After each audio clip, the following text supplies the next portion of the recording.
Hi hello and ನಮಸ್ಕಾರ. Welcome back to KS Guruji. ಸ್ನೇಹಿತರೆ, PSI ಸರಣಿಯ ಮುಂದುವರಿದ ಭಾಗವಾಗಿ ಇವತ್ತು ನಾವು ಎರಡನೇ ವಿಡಿಯೋ ರಿಲೀಸ್ ಮಾಡ್ತಾ ಇದ್ದೀವಿ. ಫಸ್ಟ್ ವಿಡಿಯೋಲಿ ನಾವು ಇನ್ ಡೀಟೇಲ್ ಆಗಿ PSI ಅಂದರೆ ಏನು, ಆ ಪೋಸ್ಟ್ ಏನು, ಸೆಲೆಕ್ಷನ್ ಪ್ರೊಸೀಜರ್ ಹೇಗಿರುತ್ತೆ, ಸಿಲೆಬಸ್ ಹೇಗಿರುತ್ತೆ ತಿಳ್ಕೊಂಡ್ವಿ. ಈ ಕ್ಲಾಸ್ನಲ್ಲಿ PSI ಎಕ್ಸಾಮ್ ಕ್ರ್ಯಾಕ್ ಮಾಡೋಕ್ಕೆ ನಮಗೆ ಬೇಕಾದಂತಹ ಬುಕ್ ಲಿಸ್ಟ್ ಏನು, ಯಾವ ಥರ ಓದಬೇಕು, ಏನು ಓದಬೇಕು, ಹೇಗೆ ಓದಬೇಕು ಅದನ್ನು ಇಂದಿನ ಕ್ಲಾಸ್ನಲ್ಲಿ ತಿಳಿದುಕೊಳ್ಳೋಣ. ಸೊ PSI ಸರಣಿಯ ಎರಡನೇ ವಿಡಿಯೋಗೆ ತಮಗೆಲ್ಲ ಆತ್ಮೀಯ ಆಧಾರದ ಸ್ವಾಗತ. ಹಾಗಾದರೆ ಇವತ್ತಿನ ಕ್ಲಾಸಿನ ಅಜೆಂಡಾ ಏನು? ಫಸ್ಟ್ ಬುಕ್ ಲಿಸ್ಟ್ ತಿಳ್ಕೊಳ್ಳೋಣ.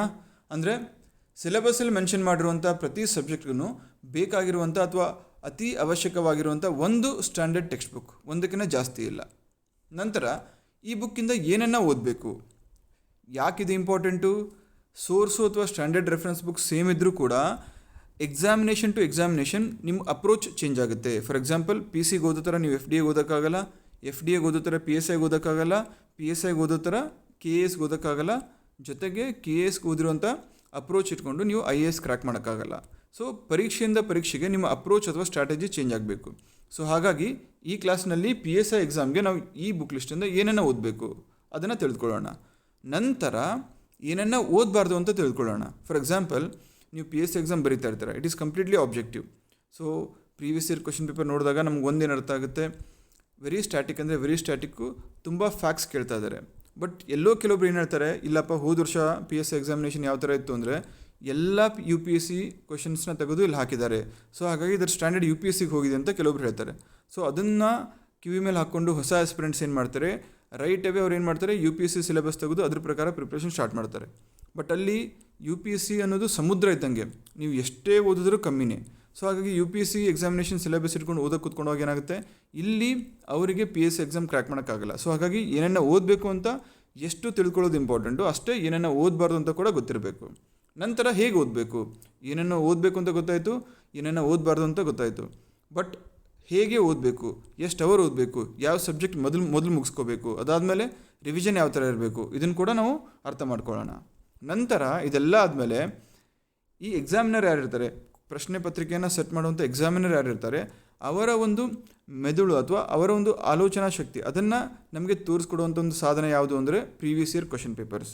ಸೊ ಅದನ್ನು ನಾವು ಅರ್ಥ ಮಾಡಿಕೊಂಡ್ರೆ ಯಾವ ಸಬ್ಜೆಕ್ಟಿಂದ ಎಷ್ಟು ಪ್ರಶ್ನೆಗಳನ್ನ ಕೇಳಿದ್ದಾರೆ, ಆ ಪ್ರಶ್ನೆಗಳು ಯಾವ ರೀತಿಯಾಗಿರುತ್ತೆ, ಅದರಲ್ಲಿ ಡಿಫಿಕಲ್ಟ್ ಎಷ್ಟಿರುತ್ತೆ, ಅದರಲ್ಲಿ ಈಸಿ ಎಷ್ಟಿರುತ್ತೆ, ಕಟ್ ಆಫ್ ಎಷ್ಟಿರುತ್ತೆ.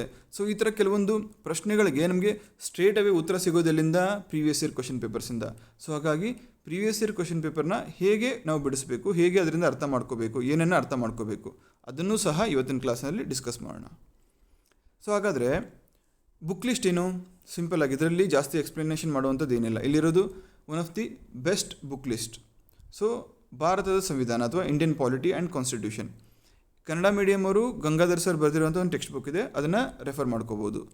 ಅದಾದ ನಂತರ ಇಂಗ್ಲೀಷ್ ಮೀಡಿಯಮ್ ಅವರು M ಲಕ್ಷ್ಮೀಕಾಂತ್ ಅಂತ ಒಂದು ಸಬ್ಜೆಕ್ಟ್ ಇದೆ, ಟೆಕ್ಸ್ಟ್ ಬುಕ್ ಇದೆ, ಅದನ್ನೇ ರೆಫರ್ ಮಾಡ್ಕೋಬೋದು. These both books are very very good. So ಪಾಲಿಟಿಗೆ ಗಂಗಾಧರ್ ಆ್ಯಂಡ್ ಲಕ್ಷ್ಮೀಕಾಂತ್, ಇತಿಹಾಸಕ್ಕೆ ಅಂದರೆ ಹಿಸ್ಟ್ರಿಗೆ K Sadashiva for Kannada medium students, for English medium students spectrum ಮತ್ತು PUC ಬುಕ್ಸ್. ಭೂಗೋಳ ಅಂದರೆ ಜಿಯೋಗ್ರಫಿಗೆ ರಂಗನಾಥ್ ಸರ್ ಬರೆದಿರುವಂಥ geography text book for Kannada medium students and NCERT 11th and 12th text books for English medium students. ನಂತರ ಎಕನಾಮಿಕ್ಸ್ಗೆ ಗರಣಿ ಕೃಷ್ಣಮೂರ್ತಿ ಸರ್ ಬರೆದಿರುವಂಥ Kannada text book. Next for English medium students NCERTs micro economics ಮತ್ತು macro economics ಅಂತ ಇದೆ, ಅದು ಬೇಕಾಗುತ್ತೆ. ಅದಾದಮೇಲೆ ಸೈನ್ಸ್ಗೆ ಬರೀ PUC ಮತ್ತು NCERTs ಟೆಕ್ಸ್ಟ್ ಬುಕ್ಸ್ ಸಾಕಾಗುತ್ತೆ. ಇದರ ಜೊತೆಗೆ ಪ್ರೀವಿಯಸ್ ಇಯರ್ ಕ್ವಶನ್ ಪೇಪರ್ಸ್ನ ಸಾಲ್ವ್ ಮಾಡಬೇಕಾಗುತ್ತೆ. ಅದಾದ ನಂತರ ಮೆಂಟಲ್ ಎಬಿಲಿಟಿಗೆ ಗುರುರಾಜ್ ಬುಲ್ಬುಲೆ ಸರ್ ಬರೆದಿರುವಂಥ ಬುಕ್ಕು ಅತ್ಯುತ್ತಮವಾಗಿದೆ. ಸೊ ಇಷ್ಟು ರೆಫರೆನ್ಸ್ ಬುಕ್ಸು ತಮ್ಗೆ ಗೊತ್ತಿರಬೇಕು. ಯಾರ ಹತ್ರ ಬುಕ್ಸು ಇಲ್ವೋ ಸದ್ಯಕ್ಕೆ ಅವರು ತಕ್ಷಣ ಬೈ ಮಾಡಿಕೊಂಡು ತಮ್ಮ ಹತ್ರ ಇಟ್ಕೊಳ್ಳಿ. ಯಾಕಂದರೆ ನೀವು ನೋಟ್ಸ್ ಎಷ್ಟೇ ಓದಿ ಆ ನೋಟ್ಸು ಯಾವತ್ತೂ ಕಂಪ್ಲೀಟ್ನೆಸ್ ಕೊಡಲ್ಲ. So until and unless you study a standard textbook ನಿಮಗೆ ಸೆನ್ಸ್ ಆಫ್ ಕಂಪ್ಲೀಷನ್ ಬರಲ್ಲ, ಅಂದರೆ ಸಿಲೆಬಸ್ನ ಪೂರ್ತಿಯಾಗಿ ಮುಗಿಸಿದಿರ ಅನ್ನೋ ಒಂದು ಮನೋಭಾವನೆ ಬರಲ್ಲ. ಸೊ ಹಾಗಾಗಿ ಕಾನ್ಫಿಡೆನ್ಸ್ ಕೂಡ ಬರಲ್ಲ. ಹಾಗಾಗಿ ನೀವೇನು ಮಾಡಬೇಕು, ಪ್ರತಿ ಸ್ಟ್ಯಾಂಡರ್ಡ್ ಸಬ್ಜೆಕ್ಟ್ಗೆ ಒಂದೊಂದು ಸ್ಟ್ಯಾಂಡರ್ಡ್ ಟೆಕ್ಸ್ಟ್ ಬುಕ್ ನಿಮ್ಮ ಹತ್ರ ರೆಡಿಯಾಗಿ ಇಟ್ಕೊಂಡಿರಬೇಕು. ಇದಾದ ನಂತರ ಇದೆಲ್ಲ ಆಬ್ಜೆಕ್ಟಿವ್ ಕ್ವೆಶನ್ಸ್ ಅಂದರೆ MCQ ಸಾಲ್ವ್ ಮಾಡಲಿಕ್ಕೆ ಪೇಪರ್ 2 ಅಲ್ಲಿ. ಹಾಗಾದರೆ ಪೇಪರ್ 1 ಏನು ಮಾಡೋಣ, ಎಸ್ಸೆ ಇರುತ್ತೆ, ಪ್ರೀಸಿಯಸ್ ರೈಟಿಂಗ್ ಇರುತ್ತೆ, ಟ್ರಾನ್ಸ್ಲೇಷನ್ ಇರುತ್ತೆ. ಸೊ ಇದಕ್ಕೆ ಯಾವ ಥರ ಪ್ರಿಪೇರ್ ಆಗೋಣ ಸರ್ ಅಂತ ಕೇಳಿದ್ರೆ ಅದಕ್ಕೋಸ್ಕರ ನಾವೊಂದು ಸಪ್ರೇಟ್ ಕ್ಲಾಸ್ ಕಂಡಕ್ಟ್ ಮಾಡ್ತೀವಿ. ಈ ಸೀರೀಸಲ್ಲಿ, ಈ PSI ಎಕ್ಸಾಮ್ ಸರಣಿಯಲ್ಲಿ ಮುಂಬರುವ ದಿನಗಳಲ್ಲಿ 3rd ವಿಡಿಯೋ ಅಥವಾ 4th ವಿಡಿಯೋಲ್ಲಿ ಪೇಪರ್ 1 ಬಗ್ಗೆ ಡಿಸ್ಕಸ್ ಮಾಡೋಣ. ಆನಂತರ how to prepare for current affairs. ಯಾಕಂದರೆ ನೀವು ಪ್ರಶ್ನೆ ಪತ್ರಿಕೆ ನೋಡಿದಾಗ ಗೊತ್ತಾಗುತ್ತೆ, ಸುಮಾರು 30 to 40% of questions are directly or indirectly related to current affairs. ಅಂದರೆ ಸುಮಾರು 30ರಿಂದ 40% ಕ್ವಶನ್ಸು, ಪ್ರಶ್ನೆಗಳು MCQಸಲ್ಲಿ ಡೈರೆಕ್ಟ್ಲಿ ಆರ್ ಇಂಡೈರೆಕ್ಟ್ಲಿ ಪ್ರಚಲಿತ ವಿದ್ಯಮಾನಗಳು ಇದರಿಂದ ಕೇಳಿರ್ತಾರೆ. ಸೊ ಹಾಗಾಗಿ ಕರೆಂಟ್ ಅಫೇರ್ಸ್ ಪ್ರಿಪ್ರೇಷನ್ ಕೂಡ ಅತಿ ಅವಶ್ಯಕ. ಸೊ ಆ ಕರೆಂಟ್ ಅಫೇರ್ಸ್ನ ನಾವು ಹೇಗೆ ಪ್ರಿಪೇರ್ ಆಗಬೇಕು ಅದನ್ನು ಮುಂಬರುವ ದಿನಗಳಲ್ಲಿ ನೆಕ್ಸ್ಟ್ ಕ್ಲಾಸಸ್ಸಲ್ಲಿ ನೋಡೋಣ. ಹಾಗಾದರೆ ಮೊದಲನೇದಾಗಿ ಏನೇನ ಓದಬೇಕು? As told earlier, standard text books inevitable. ಯಾಕೆ? ನೀವು ಯಾವುದೇ ನೋಟ್ಸ್ ತೊಗೊಳ್ಳಿ, ನೀವು ಕೋಚಿಂಗ್ ನೋಟ್ಸ್ ತೊಗೊಳ್ಳಿ, ಅಥವಾ ನಿಮ್ಮ ಸ್ನೇಹಿತರು ಬರೆದಿರುವಂಥ ಹ್ಯಾಂಡ್ ರಿಟನ್ ನೋಟ್ಸ್ ತೊಗೊಳ್ಳಿ, ಅಥವಾ ಡೆಲ್ಲಿಯಿಂದ ವಾಜಿರಾಮು ಅಥವಾ ಶ್ರೀರಾಮು ಈ ಥರ ಅಲ್ಲಿಂದ ಸಿಗುವಂಥ ನಿಮಗೆ ಹ್ಯಾಂಡ್ ರಿಟನ್ ನೋಟ್ಸ್ ಕೂಡ ಜೆರಾಕ್ಸ್ ತೊಗೊಳ್ಳಿ.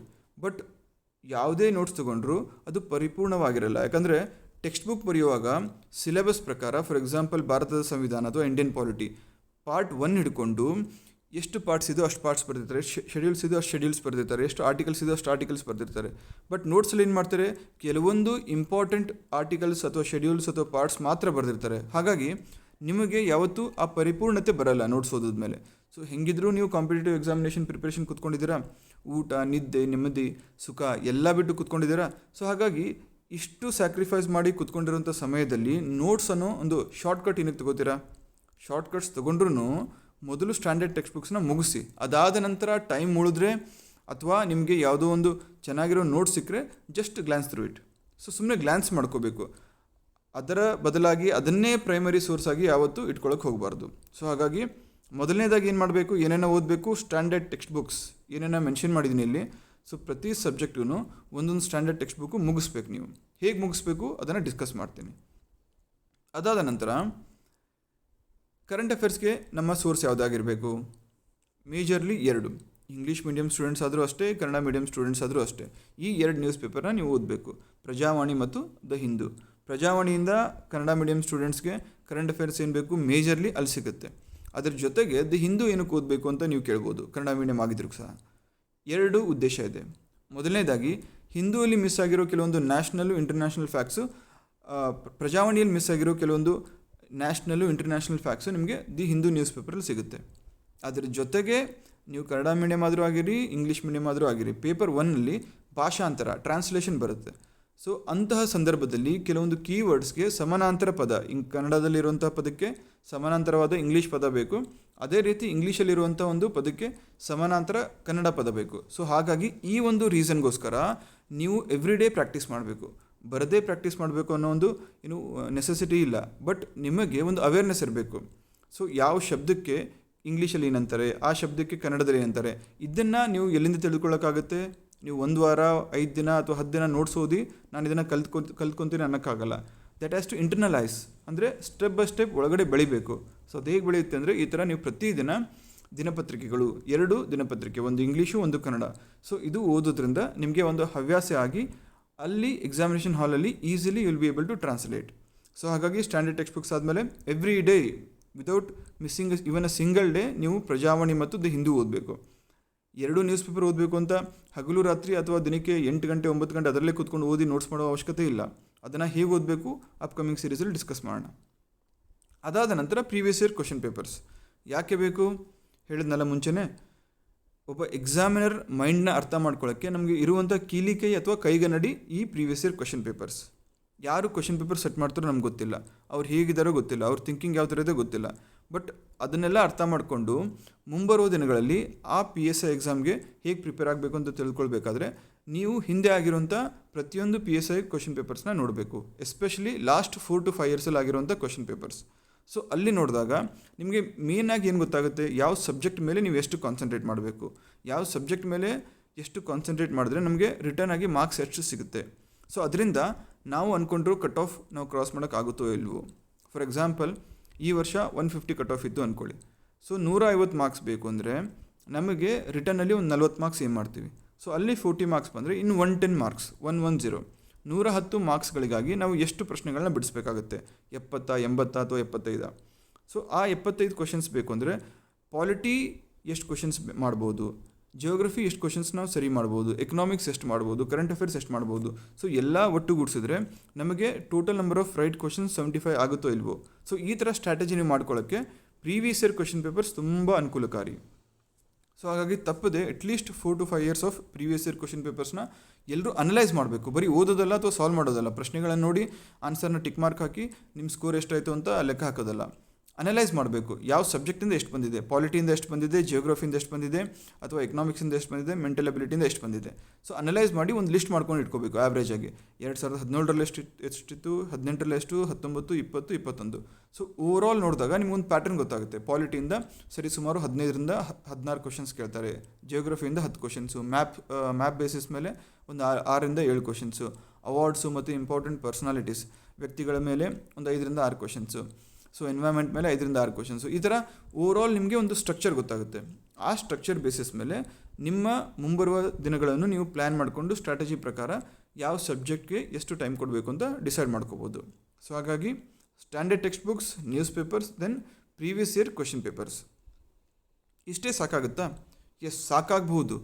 ಬಟ್ ಕೆಲವೊಂದು ಸತಿ ಏನಾಗುತ್ತೆ, PSI ಎಕ್ಸಾಮ್ಗೆ ಕ್ವಶನ್ ಸೆಟ್ ಮಾಡಿರೋರೇ ಬೇರೆ ಎಕ್ಸಾಮ್ಸ್ಗೂ ಕ್ವಶನ್ ಪೇಪರ್ ಸೆಟ್ ಮಾಡಿರ್ತಾರೆ, KS ಆಗಿರ್ಬೋದು, FD ಆಗಿರ್ಬೋದು. ಸೊ ಹಾಗಾಗಿ ಆ ಒಂದು ಪ್ರಸಕ್ತ ಸಾಲು, ಆ ಕರೆಂಟ್ ಇಯರ್ ಏನಿರುತ್ತೆ, ಫಾರ್ ಎಕ್ಸಾಂಪಲ್ ಇವಾಗ 2022ರಲ್ಲಿ ನೀವು PSI ಎಕ್ಸಾಮ್ಗೆ ಪ್ರಿಪೇರ್ ಆಗ್ತಾ ಇದ್ದೀರಾ. ಸೊ 2021ರಿಂದ 22ರವರೆಗೂ ಯಾವ್ಯಾವ ಸ್ಟೇಟ್ ಗೌರ್ಮೆಂಟ್ ಎಕ್ಸಾಮ್ಸ್ ಆಗಿದೆ, FD ಆಗಿರ್ಬೋದು, SD ಆಗಿರ್ಬೋದು, RFO ಆಗಿರ್ಬೋದು, ಸೊ ಅದೇ ಥರ ACF ಆಗಿರ್ಬೋದು, ಜೊತೆಗೆ ಬೇರೆ PSI ಎಕ್ಸಾಮ್ಸ್ ಆಗಿರ್ಬೋದು, ಸಿವಿಲ್ ಅಲ್ಲದೇ ಬೇರೆ ಒಂದು ವೈರ್ಲೆಸ್ ಆಗಿರ್ಬೋದು, ಬೇರೆ ಬೇರೆ ಇಂಟೆಲಿಜೆನ್ಸ್ ಆಗಿರ್ಬೋದು. ಸೊ ಯಾವ್ಯಾವ ಎಕ್ಸಾಮ್ ಆಗಿದೆ ಆ ಒಟ್ಟು ಪ್ರಶ್ನೆ ಪತ್ರಿಕೆಗಳನ್ನು ನೀವು ತೆಗೆದುಕೊಂಡು ಜಸ್ಟ್ ಗ್ಲಾನ್ಸ್ ಓವರ್ ಇಟ್, ಅದನ್ನು ಇನ್ಡೆಪ್ತಾಗಿ ಸ್ಟಡಿ ಮಾಡೋ ಅವಶ್ಯಕತೆ ಇಲ್ಲ. ಓವರಾಲ್ ಥೀಮ್ ಯಾವ ಥರ ಇದೆ, ಸೊ ಈ ಒಂದು ಥೀಮ್ ಅರ್ಥ ಮಾಡಿಕೊಂಡ್ರೆ, ಸಪೋಸ್ ಆ ಪ್ರಶ್ನೆ ಪತ್ರಿಕೆಗಳನ್ನ ಸೆಟ್ ಮಾಡಿರೋಂಥ ಎಕ್ಸಾಮಿನರು PSI ಎಕ್ಸಾಮ್ ಕೂಡ, PSI ಸಿವಿಲ್ಗೂ ಅದೇ ಎಕ್ಸಾಮಿನರ್ ಬಂದು ಅಕಸ್ಮಾತ್ ಪ್ರಶ್ನೆ ಪತ್ರಿಕೆ ಸೆಟ್ ಮಾಡಿದಾಗ ಒಂದು ಮೈಂಡ್ಸೆಟ್ ನಿಮ್ಗೆ ಅರ್ಥ ಆಗೋಗಿರುತ್ತೆ, ಅಥವಾ ರಿಪೀಟೆಡ್ ಟಾಪಿಕ್ಸ್ ನಿಮ್ಗೆ ಅರ್ಥ ಆಗೋಗಿರುತ್ತೆ. ಸೊ ಈ ಒಂದು ಟಾಪಿಕ್ ಮೇಲೆ ಪ್ರಶ್ನೆ ಕೇಳ್ಬೋದು ಅಂತ ಚಾನ್ಸಸ್ ಜಾಸ್ತಿ ಇದೆ ಅಂತ ನಿಮಗೆ ಮನದಟ್ಟಾಗಿರುತ್ತೆ. ಸೊ ಹಾಗಾಗಿ ನೀವು ಅದನ್ನು ಚೆನ್ನಾಗಿ ಇನ್ ಅಡ್ವಾನ್ಸ್ ಪ್ರಿಪೇರ್ ಆಗಿ ಹೋಗಿರ್ತೀರ. ಸೊ ಅದ್ರ ಮೇಲೆ ಏನೇ ಪ್ರಶ್ನೆ ಬಂದರೂ ನಿಶ್ಚಿಂತೆಯಿಂದ ನೀವು ಟೆನ್ಷನ್ ಫ್ರೀಯಾಗಿ ಅಟೆಂಡ್ ಮಾಡಿ ಬರ್ಬೋದು. ಸೊ ಹಾಗಾಗಿ ಈ 4 ಅಂಶಗಳನ್ನು ನೀವು ತಲೆಯಲ್ಲಿಟ್ಕೋಬೇಕು ನಿಮ್ಮ ಪ್ರಿಪ್ರೇಷನ್ ಸ್ಟಾರ್ಟ್ ಮಾಡೋ ಮುಂಚೆ. ಇನ್ನು ಮುಂದೆ ಏನನ್ನು ಓದಬಾರ್ದು, ಎಲ್ಲದಕ್ಕಿಂತ ಮುಂಚೆ ಏನನ್ನು ಓದಬಾರ್ದು ಅಂತ ತಿಳಿದುಕೊಳ್ಳೋದು ಯಾಕೆ ಅವಶ್ಯಕತೆ, ಅದರ ಅವಶ್ಯಕತೆ ಏನಿದೆ? ಯಾಕೆಂದರೆ ನಮ್ಮಲ್ಲಿ ಎಷ್ಟೋ ಜನ ಈ ನಮ್ಮ ಡ್ರೀಮ್ ಅಚೀವ್ ಆಗಬೇಕು, PSI ಆಗಬೇಕು, KS ಆಗಬೇಕು, IAS ಆಗಬೇಕು ಅಂತ ಮನೆ ಮಠ ಬಿಟ್ಟು ಬಂದಿರ್ತೀವಿ. ನಮ್ಮ ಸುಖಗಳನ್ನು ಅಥವಾ ಸುಖ ದುಃಖಗಳನ್ನು ಎಲ್ಲ ಬದಿಗಿಟ್ಟು ನಿರಂತರವಾಗಿ ಪರಿಶ್ರಮ ಹಾಕ್ಕೊಂಡು ಹೋಗ್ತಾ ಇರ್ತೀವಿ. Every day morning, evening, night, late night study ಮಾಡೋದು, ಲೈಬ್ರರಿಗೆ ಹೋಗಿ ಜಾಯ್ನ್ ಆಗೋದು, ಸೊ ಊಟನ ಸ್ಯಾಕ್ರಿಫೈಸ್ ಮಾಡೋದು, ನಮ್ಮ ಒಂದು ಫಂಕ್ಷನ್ಸ್ ಆಗಲಿ, ಫ್ಯಾಮಿಲಿ ಫಂಕ್ಷನ್ಸ್ ಆಗಲಿ, ಬೇರೆ ಬೇರೆ ಫಂಕ್ಷನ್ಸ್ ಆಗಲಿ ಯಾವುದಕ್ಕೂ ಅಟೆಂಡ್ ಆಗದೆ, ಸೊ ಈ ಥರ ಸಿಕ್ಕಾಪಟ್ಟೆ ಸ್ಯಾಕ್ರಿಫೈಸಸ್ ಮಾಡಿಬಿಟ್ಟು ಈ ಕಾಂಪಿಟೇಟಿವ್ ಎಕ್ಸಾಮ್ಸ್ಗೆ ಪ್ರಿಪೇರ್ ಆಗ್ತಾ ಇರ್ತೀವಿ. ಸೊ ಈ ಸಂದರ್ಭದಲ್ಲಿ ಬರೀ ಸ್ಯಾಕ್ರಿಫೈಸ್ ಮ್ಯಾಟ್ರ್ ಆಗುತ್ತಾ, ಅಥವಾ ನಾವು ಎಷ್ಟು ಗಂಟೆಗಳು ಓದಿದ್ದೀವಿ ಅಷ್ಟು ಮಾತ್ರ ಸಾಕಾಗುತ್ತಾ? ಇಲ್ಲ. ಇದ್ರ ಜೊತೆಗೆ ಏನು ಬೇಕಾಗುತ್ತೆ, ನಾವು ಸರಿ ದಾರಿಯಲ್ಲಿ ನಡೆದುಕೊಂಡು ಹೋಗ್ತಾ ಇದ್ದೀವೋ ಇಲ್ವೋ, ನಮಗೆ ಕರೆಕ್ಟಾಗಿ ಗೈಡೆನ್ಸ್ ಸಿಗ್ತಾ ಇದೆಯೋ ಇಲ್ವೋ, ಸೊ ನಾವು ಮಾಡ್ತಾ ಇರೋದು ಅಥವಾ ಹೋಗ್ತಾ ಇರೋ ದಾರಿ ಸರಿ ಇದೆ ಇಲ್ವೋ, ಈ ಎಲ್ಲ ಅಂಶಗಳು ಅತಿ ಅವಶ್ಯಕತೆ ಅಥವಾ ಅತಿ ಮುಖ್ಯವಾಗಿ ನಮಗೆ ಅವಶ್ಯಕತೆ ಆಗಿರುತ್ತದೆ. ಸೊ ಹಾಗಾಗಿ ಇದರಲ್ಲಿ ಮುಖ್ಯವಾಗಿ ಏನು ತಿಳಿದುಕೊಳ್ಬೇಕು, ಏನನ್ನು ಓದಬಾರ್ದು PSI ಎಕ್ಸಾಮ್ಗೆ ಎಸ್ಪೆಷಲಿ. Only coaching notes. ಎಷ್ಟೋ ಜನ ಅಥವಾ ಸುಮಾರು 99% ಜನ ನೀವು ಕೋಚಿಂಗ್ಗೆ ಅಟೆಂಡ್ ಆಗಿರ್ತಾರೆ ಅಟ್ಲೀಸ್ಟ್ ಒನ್ಸ್. ಸೊ ನಿಮ್ಮ ಹತ್ರ ಒಂದು ಹ್ಯಾಂಡ್ ರಿಟನ್ ನೋಟ್ಸ್ ಆಗಿರ್ಬೋದು, ಅಥವಾ ನಿಮ್ಮ ಕ್ಲಾಸಲ್ಲಿ ನಿಮ್ಮ ಸ್ನೇಹಿತರು ಅಥವಾ ಸ್ನೇಹಿತರು ಬರೆದಿರೋಂಥ ಪ್ರಿಂಟೆಡ್ ನೋಟ್ಸ್ ಆಗಿರ್ಬೋದು ನಿಮ್ಮ ಕೈ ಸೇರಿರುತ್ತೆ. ನಿಮ್ಗೇನು ಅನಿಸುತ್ತೆ, ಇಷ್ಟು ದಪ್ಪ book, standard text book minimum 200ರಿಂದ 300 ಪೇಜ್ ಇರುತ್ತೆ. ಅಷ್ಟು ದಪ್ಪ ಬುಕ್ ಯಾರು ಓದ್ತಾರೆ? ನಾನು 45 ಪೇಜ್ ಹ್ಯಾಂಡ್ ರಿಟನ್ ನೋಟ್ಸ್ ಇದೆ, ಶಾರ್ಟ್ಕಟ್ಸ್ ಇದೆ, ಅಷ್ಟನ್ನು ಓದ್ತೀನಿ, ಅಷ್ಟರ ಮೇಲೆ ಪ್ರಶ್ನೆ ಬರುತ್ತೆ, ನಾನು ಪಾಸ್ ಆಗ್ತೀನಿ ಅನ್ನೋ ಒಂದು ತಪ್ಪು ಕಲ್ಪನೆಯಲ್ಲಿ ಇರ್ತಾರೆ, ಅವ್ರದ್ದೇ ಆದಂಥ ವರ್ಲ್ಡಲ್ಲಿ ಇರ್ತಾರೆ. ಬಟ್ ಮೈಂಡ್ ಯು, ಆ ಕೋಚಿಂಗ್ ನೋಟ್ಸ್ ಆಗಲಿ ಅಥವಾ ಹ್ಯಾಂಡ್ ರಿಟನ್ ನೋಟ್ಸ್ ಆಗಲಿ ಬರೆದಿರೋರು ತಮಗೆ ಯಾವ ರೀತಿ ಅರ್ಥ ಆಗಿರುತ್ತೆ, ಅಥವಾ ತಾವು ಯಾವುದನ್ನು ಕೇಳಿಸ್ಕೊಂಡಿರ್ತಾರೆ, ಅಥವಾ ತಮಗೆ ರಿವಿಷನ್ ಮಾಡಲಿಕ್ಕೆ ಅನುಕೂಲಕರವಾಗೋ ರೀತಿಯಲ್ಲಿ ಮಾತ್ರ ನೋಟ್ಸ್ ಮಾಡ್ಕೊಂಡಿರ್ತಾರೆ. ಸೊ ಹಾಗಾಗಿ ಒಬ್ಬರ ನೋಟ್ಸು ಇನ್ನೊಬ್ಬರಿಗೆ ಯಾವುದೇ ಕಾರಣಕ್ಕೂ ಹೆಲ್ಪ್ ಆಗೋಲ್ಲ. ಇನ್ಸ್ಟೆಡ್ ನೀವೇ ಒಂದು ರೀತಿ ಒಂದ್ಸಲಿ ಫುಲ್ ಕ್ಲಾಸ್ ಕೂತ್ಕೊಂಡು ನೋಟ್ಸ್ ಮಾಡಿದ್ರೆ ಒಳ್ಳೆಯದು. ಇಲ್ಲಾಂದರೆ ಸ್ಟ್ಯಾಂಡರ್ಡ್ ಟೆಕ್ಸ್ಟ್ ಬುಕ್ಸ್ ಓದಿ ಅದರಲ್ಲಿ ಇಂಪಾರ್ಟೆಂಟ್ ಪಾಯಿಂಟ್ಸ್ನ ಹೈಲೈಟ್ ಮಾಡಿಕೊಂಡು ಅದನ್ನು ನಂತರ ನೋಟ್ಸ್ ಮಾಡ್ಕೊಂಡಿದ್ರು ಓಕೆ. ಬಟ್ ಯಾವುದೇ ಕಾರಣಕ್ಕೂ ಬೇರೆಯವರ ನೋಟ್ಸ್ ಮೇಲೆ ಡಿಪೆಂಡೆಂಟ್ ಆಗಿರಬಾರ್ದು. ಇದು ಫಸ್ಟ್ ಪಾಯಿಂಟು. ನೆಕ್ಸ್ಟು, ಸುಮಾರು ಜನ ಏನು ಹೇಳ್ತಾರೆ, ಕೆಲವೊಬ್ರು ಟಾಪರ್ಸ್ ಕೂಡ ಹೇಳಿದ್ದಾರೆ ಎಕ್ಸಾಮಿನೇಷನ್ ಕ್ರ್ಯಾಕ್ ಮಾಡಿರುವಂಥವ್ರು. ಏನಂತ, ನಾನು ಯಾವುದೂ ಕೋಚಿಂಗ್ ಹೋಗಿಲ್ಲ, ಯಾವುದೂ ಸಬ್ಜೆಕ್ಟ್ ಓದಿಲ್ಲ, ನಾನು ಬರೀ ಪ್ರಶ್ನೆ ಪತ್ರಿಕೆಗಳನ್ನ ಸಾಲ್ವ್ ಮಾಡಿದೆ, ಅಂದರೆ ಪ್ರಶ್ನೆಗಳನ್ನ ಸಾಲ್ವ್ ಮಾಡಿದೆ. ಸೊ ನಿಮಗೆ ಸಿಗುತ್ತೆ ಟಾಟಾ ಮೆಗ್ರಹಿಲು ಅಥವಾ ಬೇರೆ ಬೇರೆ ಕಂಪ್ಯಾರಿಸನ್ ಸಿಗುತ್ತೆ. ಸಾವಿರಾರು ಪ್ರಶ್ನೆಗಳಿರ್ತವೆ. ಹಿಸ್ಟ್ರಿ ಮೇಲೆ 1000, ಜಿಯೋಗ್ರಫಿ ಮೇಲೆ 1000, ಎಕನಾಮಿಕ್ಸ್ ಮೇಲೆ 1000, ಈ ಥರ ಸಾವಿರಾರು ಪ್ರಶ್ನೆಗಳಿರ್ತವೆ. ಸೊ ಆ ಸಾವಿರಾರು ಪ್ರಶ್ನೆಯನ್ನು ನಾನು ಸಾಲ್ವ್ ಮಾಡಿಬಿಟ್ರೆ ಹಗಲು ರಾತ್ರಿ ಕೂತ್ಕೊಂಡು ನಾನು ಪರೀಕ್ಷೆಯಲ್ಲಿ ತೇರ್ಗಡೆ ಆಗ್ತೀನಿ ಅನ್ನೋ ಒಂದು ತಪ್ಪು ಕಲ್ಪನೆಯಲ್ಲಿ ಸುಮಾರು ಜನ ಇರ್ತಾರೆ. ಬಟ್ ಇದು ಶುದ್ಧ ಸುಳ್ಳು. ಯಾಕೆ ಶುದ್ಧ ಸುಳ್ಳು? ಇದು ಅನ್ಸೈಂಟಿಫಿಕ್ ಆಗುತ್ತೆ. ಒಂದು ಸಬ್ಜೆಕ್ಟ್ ಓದೋ ಮುಖ್ಯ ಉದ್ದೇಶ ಏನು? ಅದರಲ್ಲಿರೋ ಜಿಸ್ಟ್ ತಿಳ್ಕೊಳ್ಳೋಕ್ಕೆ, ಅದರಲ್ಲಿರುವಂತಹ ಅಂಶಗಳನ್ನ ತಿಳಿದುಕೊಳ್ಳೋಕ್ಕೆ ನೀವು ಓದಿರ್ತೀರ. ಬಟ್ ಆ ಅಂಶನೇ ಬಿಟ್ಟು ಆ ಅಂಶದ ಬೇಸಿಸ್ ಮೇಲೆ ಫ್ರೇಮ್ ಮಾಡಿರುವಂಥ ಪ್ರಶ್ನೆ ಸಾಲ್ವ್ ಮಾಡಿದಾಗ ಆ ಅಂಶ ನಮಗೆ ಕಂಪ್ಲೀಟಾಗಿ ಅರ್ಥ ಆಗುತ್ತೆ ಅನ್ನೋದು ಹುಚ್ಚುತನ ಆಗುತ್ತೆ ಅಥವಾ ಮೂರ್ಖತನ ಆಗುತ್ತೆ. ಫಾರ್ ಎಕ್ಸಾಂಪಲ್, ನೀವು ಪಾಲಿಟಿ ಓದ್ತಾ ಇರ್ತೀರ, ರಾಷ್ಟ್ರಪತಿ ಅಥವಾ ಪ್ರೆಸಿಡೆಂಟ್ ಬಗ್ಗೆ ಓದಬೇಕಾಗಿರುತ್ತೆ. ಸೊ ಏನು ಮಾಡ್ತೀರಾ? ಪ್ರೆಸಿಡೆಂಟ್ ಅಂದರೆ ಯಾರು, ಪ್ರೆಸಿಡೆಂಟ್ ಆಗಬೇಕಂದ್ರೆ ಅರ್ಹತೆಗಳು ಅಥವಾ ಎಲಿಜಿಬಿಲಿಟಿ ಏನೇನಿದೆ, ಅದಾದಮೇಲೆ ಅವರ ಪವರ್ಸ್ ಆ್ಯಂಡ್ ಫಂಕ್ಷನ್ಸ್ ಏನು, ಸೊ ಅವರ ಎಲೆಕ್ಷನ್ ಹೇಗಾಗುತ್ತೆ, ಎಲೆಕ್ಟೋರಲ್ ಕಾಲೇಜ್ ಅಂದರೆ ಏನು, ಅದರಲ್ಲಿ ನಾಮಿನೇಟೆಡ್ ಮೆಂಬರ್ಸು ಅಥವಾ ಅಪಾಯಿಂಟೆಡ್ ಮೆಂಬರ್ಸ್ ಪಾರ್ಟಿಸಿಪೇಟ್ ಮಾಡ್ಬೋದಾ, ಅಥವಾ ಬರೀ ಎಲೆಕ್ಟೆಡ್ ಮೆಂಬರ್ಸ್ ಮಾತ್ರ ಈ ಎಲೆಕ್ಷನ್ ಪ್ರೊಸೆಸ್ಸಲ್ಲಿ ಪಾರ್ಟಿಸಿಪೇಟ್ ಮಾಡೋಕ್ಕಾಗತ್ತಾ. ಸೊ ಈ ಎಲೆಕ್ಟೋರಲ್ ಕಾಲೇಜಲ್ಲಿ MP ಗಳ ಓಟಿನ ಮೌಲ್ಯ ಎಷ್ಟಿರುತ್ತೆ, MLAಗಳ ಓಟಿನ ಮೌಲ್ಯ ಎಷ್ಟಿರುತ್ತೆ. ಸೊ ಇಷ್ಟೆಲ್ಲ ತಿಳಿದುಕೊಂಡ್ರೆ ಅದ್ರ ಮೇಲೆ ಯಾವುದೇ ರೀತಿಯಲ್ಲಿ ಪ್ರಶ್ನೆ ಕೇಳಿದ್ರು will be able to answer. But otherwise ನೀವು ಬರೀ ಪ್ರಶ್ನೆಗಳನ್ನ ಸಾಲ್ವ್ ಮಾಡಿಕೊಂಡು ನಾನೊಂದು ಪ್ರೆಸಿಡೆಂಟ್ ಚಾಪ್ಟರ್ ಮೇಲೆ ಅಥವಾ ರಾಷ್ಟ್ರಪತಿ ಚಾಪ್ಟರ್ ಮೇಲೆ 25 ಕ್ವಶನ್ ಸಾಲ್ವ್ ಮಾಡಿಬಿಡ್ತೀನಿ, ಏನೇನು ಕಾನ್ಸೆಪ್ಟ್ಸ್ ಇರುತ್ತೆ ನಂಗೆ ಅರ್ಥ ಆಗುತ್ತೆ, ನಾನು ಸೊಲ್ಯೂಷನ್ ಓದ್ಕೋತೀನಿ ಅನ್ನೋ ಒಂದು ಮನೋಭಾವನೆಯಲ್ಲಿ ತುಂಬ ಜನ ಇರ್ತಾರೆ. ಸೊ ಆ ರೀತಿ ಮಾಡೋಕ್ಕೆ ಹೋಗಬೇಡಿ. ಯಾಕಂದರೆ ಅಲ್ಲಿ ನಿಮ್ಮದು ಸ್ಟ್ರೆಸ್ಸು ಜಾಸ್ತಿ ಆಗುತ್ತೆ, ಸಿಲೆಬಸ್ಸು ಕಂಪ್ಲೀಟ್ ಆಗಲ್ಲ, ಅದರ ಜೊತೆಗೆ ಅಲ್ಲೋ ಇಲ್ಲೊಂದು ಕೀ ಫ್ಯಾಕ್ಟ್ ಬಿಟ್ಟು ಹೋಗ್ಬಿಡುತ್ತೆ. ಯಾಕಂದರೆ ಕೆಲವು ಪ್ರಶ್ನೆಗಳಲ್ಲಿ ಒಂದು ಕಾನ್ಸೆಪ್ಟನ್ನ ಪರಿಪೂರ್ಣವಾಗಿ ತುಂಬಿಸೋದು ಕಷ್ಟ. ಸೊ ಹಾಗಾಗಿ ಬರೀ ಕೋಚಿಂಗ್ ನೋಟ್ಸ್ ಓದ್ತೀನಿ, ಬರೀ ಕ್ವಶನ್ ಆನ್ಸರ್ ಸಾಲ್ವ್ ಮಾಡ್ತೀನಿ, ಈ ಥರ ಸ್ಟ್ರಾಟಜಿನ ಯಾವುದೇ ಕಾರಣಕ್ಕೂ ಇಟ್ಕೊಳ್ಳೋಕೆ ಹೋಗಬೇಡಿ. Next, word to word reading. ಹಾಗಂದರೆ ಏನು? ಸ್ಟ್ಯಾಂಡರ್ಡ್ ಟೆಕ್ಸ್ಟ್ ಬುಕ್ಸ್ನೇ ತೊಗೊಳ್ಳೋಣ. So for example, polity English medium students Lakshmikant ಓದ್ತಾ ಇರ್ತಾರೆ. ಸೊ ಕೆಲವೊಬ್ಬರಿಗೆ ಯಾವ ಥರ ಮೈಂಡ್ಸೆಟ್ ಇರುತ್ತೆ ಅಂದರೆ, ನಾನೊಂದು ಪುಸ್ತಕ ತೆಗೆದುಕೊಂಡಿದ್ದೀನಿ ಅಂದರೆ, ದುಡ್ಡು ಕೊಟ್ಟಿದ್ದೀನಿ ಅಂದರೆ ಆ ದುಡ್ಡು ಪಕ್ಕ ವಸೂಲು ಮಾಡ್ತೀನಿ 100%. ಅದನ್ನು ಹೇಗೆ ವಸೂಲು ಮಾಡ್ತೀನಿ? ಆ ಪುಸ್ತಕದಲ್ಲಿ starting from page 1 last page index ಹಿಡ್ಕೊಂಡು ಲಾಸ್ಟ್ ಪೇಜ್ ನಂಬರ್ವರೆಗೂ ಪ್ರತಿಯೊಂದು ವರ್ಡು ಓದ್ತೀನಿ, ಅದನ್ನು ಅಂಡರ್ಲೈನ್ ಮಾಡ್ತೀನಿ. ಬರೀ ಅಂಡರ್ಲೈನ್ ಮಾಡೋದಲ್ಲ, ಪ್ರತಿ ಪೇಜಲ್ಲೂ 3 ಕಲರ್ ಹೈಲೈಟರ್ ಅಥವಾ ಮಾರ್ಕರ್ ಇಟ್ಕೊಂಡು ಪ್ರಯಾರಿಟಿ ವೈಸ್ ನಾನು ಮಾರ್ಕ್ ಮಾಡ್ಕೊಂಡು ಹೋಗ್ತೀನಿ. ಸೊ ಈ ಥರ ಮಾಡಿದಾಗ ನನಗೆ ಒಂದು ಸ್ಯಾಟಿಸ್ಫ್ಯಾಕ್ಷನ್ ಸಿಗುತ್ತೆ ಅನ್ನೋ ಒಂದು ಭಾವನೆಯಲ್ಲಿ ಎಷ್ಟೋ ಜನ ವಿದ್ಯಾರ್ಥಿಗಳು ಇರ್ತಾರೆ, ಎಸ್ಪೆಷಲಿ ಸೀರಿಯಸ್ ಆಸ್ಪಿರೆಂಟ್ಸ್. ಸೊ ಅವರು ಪಾಪ ಹಗಲು ರಾತ್ರಿ ಕೂತ್ಕೊಂಡು ಇದೇ ಕೆಲಸ ಮಾಡ್ಕೊಂಡು ಹೋಗ್ತಾ ಇರ್ತಾರೆ. ಬಟ್ ಅಟ್ ದಿ ಎಂಡ್ ಏನಾಗುತ್ತೆ, ಅವರು ತಮ್ಮಲ್ಲಿರುವಂತಹ ಪ್ರೊಡಕ್ಟಿವ್ ಎನರ್ಜಿ ಅಥವಾ ಎಫಿಷಿಯನ್ಸಿ ಎಲ್ಲವೂ ಸಹ ಒಂದೇ ಒಂದು ಪುಸ್ತಕದ ಮೇಲೆ ಇನ್ವೆಸ್ಟ್ ಮಾಡ್ತಾರೆ. ಅಲ್ಲಿ ಅವ್ರಿಗೇನಾಗುತ್ತೆ, ಒಂದು ಟೈಮ್ ಲಾಸ್ ಆಗುತ್ತೆ, ಮತ್ತೊಂದು ಮುಂದೆ ಅವರು ಓದಬೇಕಾಗಿರುವಂಥ ಸಬ್ಜೆಕ್ಟ್ಸ್ನ ಕವರ್ ಮಾಡೋಕ್ಕಾಗಲ್ಲ. ಆಮೇಲೆ ಅದ್ರ ಜೊತೆಗೆ ಒಂದು ಸಬ್ಜೆಕ್ಟ್ ಮೇಲೆ ಎಷ್ಟೇ ಮಾಸ್ಟ್ರಿ ಮಾಡಿದ್ರು ಅದಕ್ಕೊಂದು ಲಿಮಿಟೇಷನ್ ಅಂತ ಇರುತ್ತೆ in terms of number of questions being asked. So ಪಾಲಿಟಿನೇ ಅವ್ರು ಕುತ್ಕೊಂಡು ನಾನು 3 ತಿಂಗಳು ಓದ್ತೀನಿ ಅಂತ ಹೇಳಿದ್ರೆ ಆ ಪಾಲಿಟಿ ಮೇಲೆ ಹಬ್ಬ ಅಂದರೆ ಎಷ್ಟು ಪ್ರಶ್ನೆಗಳನ್ನ ಕೇಳ್ಬೋದು? 10, 12, 15. ಬಟ್ ಇನ್ನೂ 85 ಕ್ವಶನ್ಸ್ಗಳಿದಾವಲ್ಲ. ಸೊ ಅದನ್ನು ಯಾರು ಓದ್ತಾರೆ? ಸೊ ಹಾಗಾಗಿ ನಾನು ಪ್ರತಿಯೊಂದು ಟೆಕ್ಸ್ಟ್ ಬುಕ್ಕಿಂದ ವರ್ಡ್ ಟು ವರ್ಡ್ ರೀಡಿಂಗ್ ಮಾಡ್ತೀನಿ, ಅಥವಾ ಪ್ರತಿ ಶಬ್ದವನ್ನು ಓದ್ತೀನಿ, ಎಲ್ಲ ಮನನ ಮಾಡಿಕೊಂಡು ರಿವಿಷನ್ ಮಾಡಿಕೊಂಡು ನೆನಪಲ್ಲಿ ಇಟ್ಕೊಂಡು ಬಾಯ್ಟ್ ಹಾಕ್ತೀನಿ ಅನ್ನೋ ಒಂದು ಹುಚ್ಚುತನ ಮಾಡೋಕ್ಕೆ ಹೋಗಬೇಡಿ. ಸೊ ಹೇಗೆ ಓದಬೇಕು ಅದನ್ನು ನಾವು ಹೇಳಿಕೊಡ್ತೀವಿ. ಸೊ ಮುಂದೆ ಇನ್ನೂ ಕೆಲವರು ಹೇಳ್ತಾರೆ, ಬರೀ ಕರೆಂಟ್ ಅಫೇರ್ಸ್ ಮ್ಯಾಗ್ಝಿನ್ ಓದಿದ್ರೆ ಸಾಕು, ಮಂತ್ಲಿ ಕಂಪೈಲೇಷನು ಅಥವಾ ತಿಂಗಳು ನಮಗೆ ಮಾರ್ಕೆಟಲ್ಲಿ ಸಿಗುತ್ತೆ, ಅದರಲ್ಲಿ ಕರೆಂಟ್ ಅಫೇರ್ಸು ಇರುತ್ತೆ, ಜೊತೆಗೆ ಪ್ರೀವಿಯಸ್ ಇಯರ್ ಕ್ವಶನ್ಸು ಇರುತ್ತೆ, ಇಂಪಾರ್ಟೆಂಟ್ ಕ್ವಶನ್ಸ್ ಅಂತ ಕೊಟ್ಟಿರ್ತಾರೆ ಕೆಲವೊಂದು ಮ್ಯಾಗ್ಝಿನ್ಸಲ್ಲಿ, ಅಷ್ಟು ಓದ್ಬಿಟ್ರೆ ಸಾಕು ಅಂತ ಹೇಳಿರ್ತಾರೆ. ಸೊ ಇಷ್ಟೆಲ್ಲ ಇರುತ್ತೆ. ಇದೆಲ್ಲ ಓದಿದ್ಮೇಲೆ ಯಾಕೆ ನಂದು PSI ಎಕ್ಸಾಮ್ ಕ್ರ್ಯಾಕ್ ಆಗಲ್ಲ ಅಥವಾ ಕ್ಲಿಯರ್ ಆಗಲ್ಲ ಅಂತ ಕೆಲವೊಬ್ರು ತಮಗೆ ತಾವೇ ಚಾಲೆಂಜ್ ಮಾಡ್ಕೊತಾರೆ. ಸೊ ಅದು ಕೂಡ ಮೂರ್ಖತನ ಆಗುತ್ತೆ. ಯಾಕಂದರೆ ಇದು ಹನಿಗೂಡಿದರೆ ಹಳ್ಳ. ಯಾವುದೋ ಒಂದು ಹನಿ ತೆಗೆದುಕೊಂಡು ನಾನು ಹಳ್ಳ ಮಾಡ್ತೀನಿ ಅಂತ ಹೊರಟ್ರೆ ನಿಸ್ಸಂಕೋಚವಾಗಿ ಆಗಲ್ಲ, ಯಾವುದೇ ಕಾರಣಕ್ಕೂ ಆಗಲ್ಲ. ಸೊ ಹಾಗಾಗಿ ಬರೀ ಕರೆಂಟ್ ಅಫೇರ್ಸ್ ಮ್ಯಾಗ್ಝಿನ್ ಓದಿ ನಾನು ಪಾಸ್ ಆಗ್ತೀನಿ ಅನ್ನೋ ಒಂದು ಮನೋಭಾವನೆ ಇದ್ದರೆ ದಯವಿಟ್ಟು ಈ ಕ್ಷಣಕ್ಕೆ ತೆಗೆದಾಕಿ. ಇದಾದಮೇಲೆ ಮುಂಚೆನೇ ಹೇಳಿದ್ನಲ್ಲ, ಬರೀ ಕ್ವಶನ್ ಆನ್ಸರ್ ಸಾಲ್ವ್ ಮಾಡೋದು ಬೇಡ ಅಂತ. ಅದೇ ರೀತಿ ಸಾವಿರಾರು ಪ್ರಶ್ನೆಗಳನ್ನು ಬಿಡಿಸುವುದು. ಕೆಲವರು ಹೇಳಿರ್ತಾರೆ, ಸೆಲೆಕ್ಷನ್ ಆಗಿರೋನು PSI ಎಷ್ಟೋ ಒಂದು ರ್ಯಾಂಕ್ ಬಂದಿರುತ್ತೆ 15, 20. ಸೊ ಅವ್ರೇನು ಹೇಳ್ತಾರೆ, ನಾನು ಮುಖ್ಯವಾಗಿ ಪಾಸ್ ಆಗಲಿಕ್ಕೆ ಕಾರಣ ಏನಂದರೆ ನನ್ನ ಒಂದು ಪ್ರಿಪ್ರೇಷನ್ ಟೈಮಲ್ಲಿ ಸುಮಾರು 10,000 ಕ್ವಶನ್ಸ್ ನಾನು ಸಾಲ್ವ್ ಮಾಡಿದೆ, 15,000 ಕ್ವಶನ್ ಸಾಲ್ವ್ ಮಾಡಿದೆ. ಸೊ ಆ ಕ್ವಶನ್ ಸಾಲ್ವಿಂಗ್ ಸ್ಟ್ರಾಟಜಿಯಿಂದ ಅಥವಾ ಪ್ರಾಕ್ಟೀಸಿಂದ ನನಗೆ PSI ಎಕ್ಸಾಮ್ ಸರಾಗವಾಗಿ ಹೋಯಿತು, ಏನೂ ಡಿಫಿಕಲ್ಟ್ ಅನ್ನಿಸಲಿಲ್ಲ ಅಂತ ಹೇಳ್ತಾನೆ.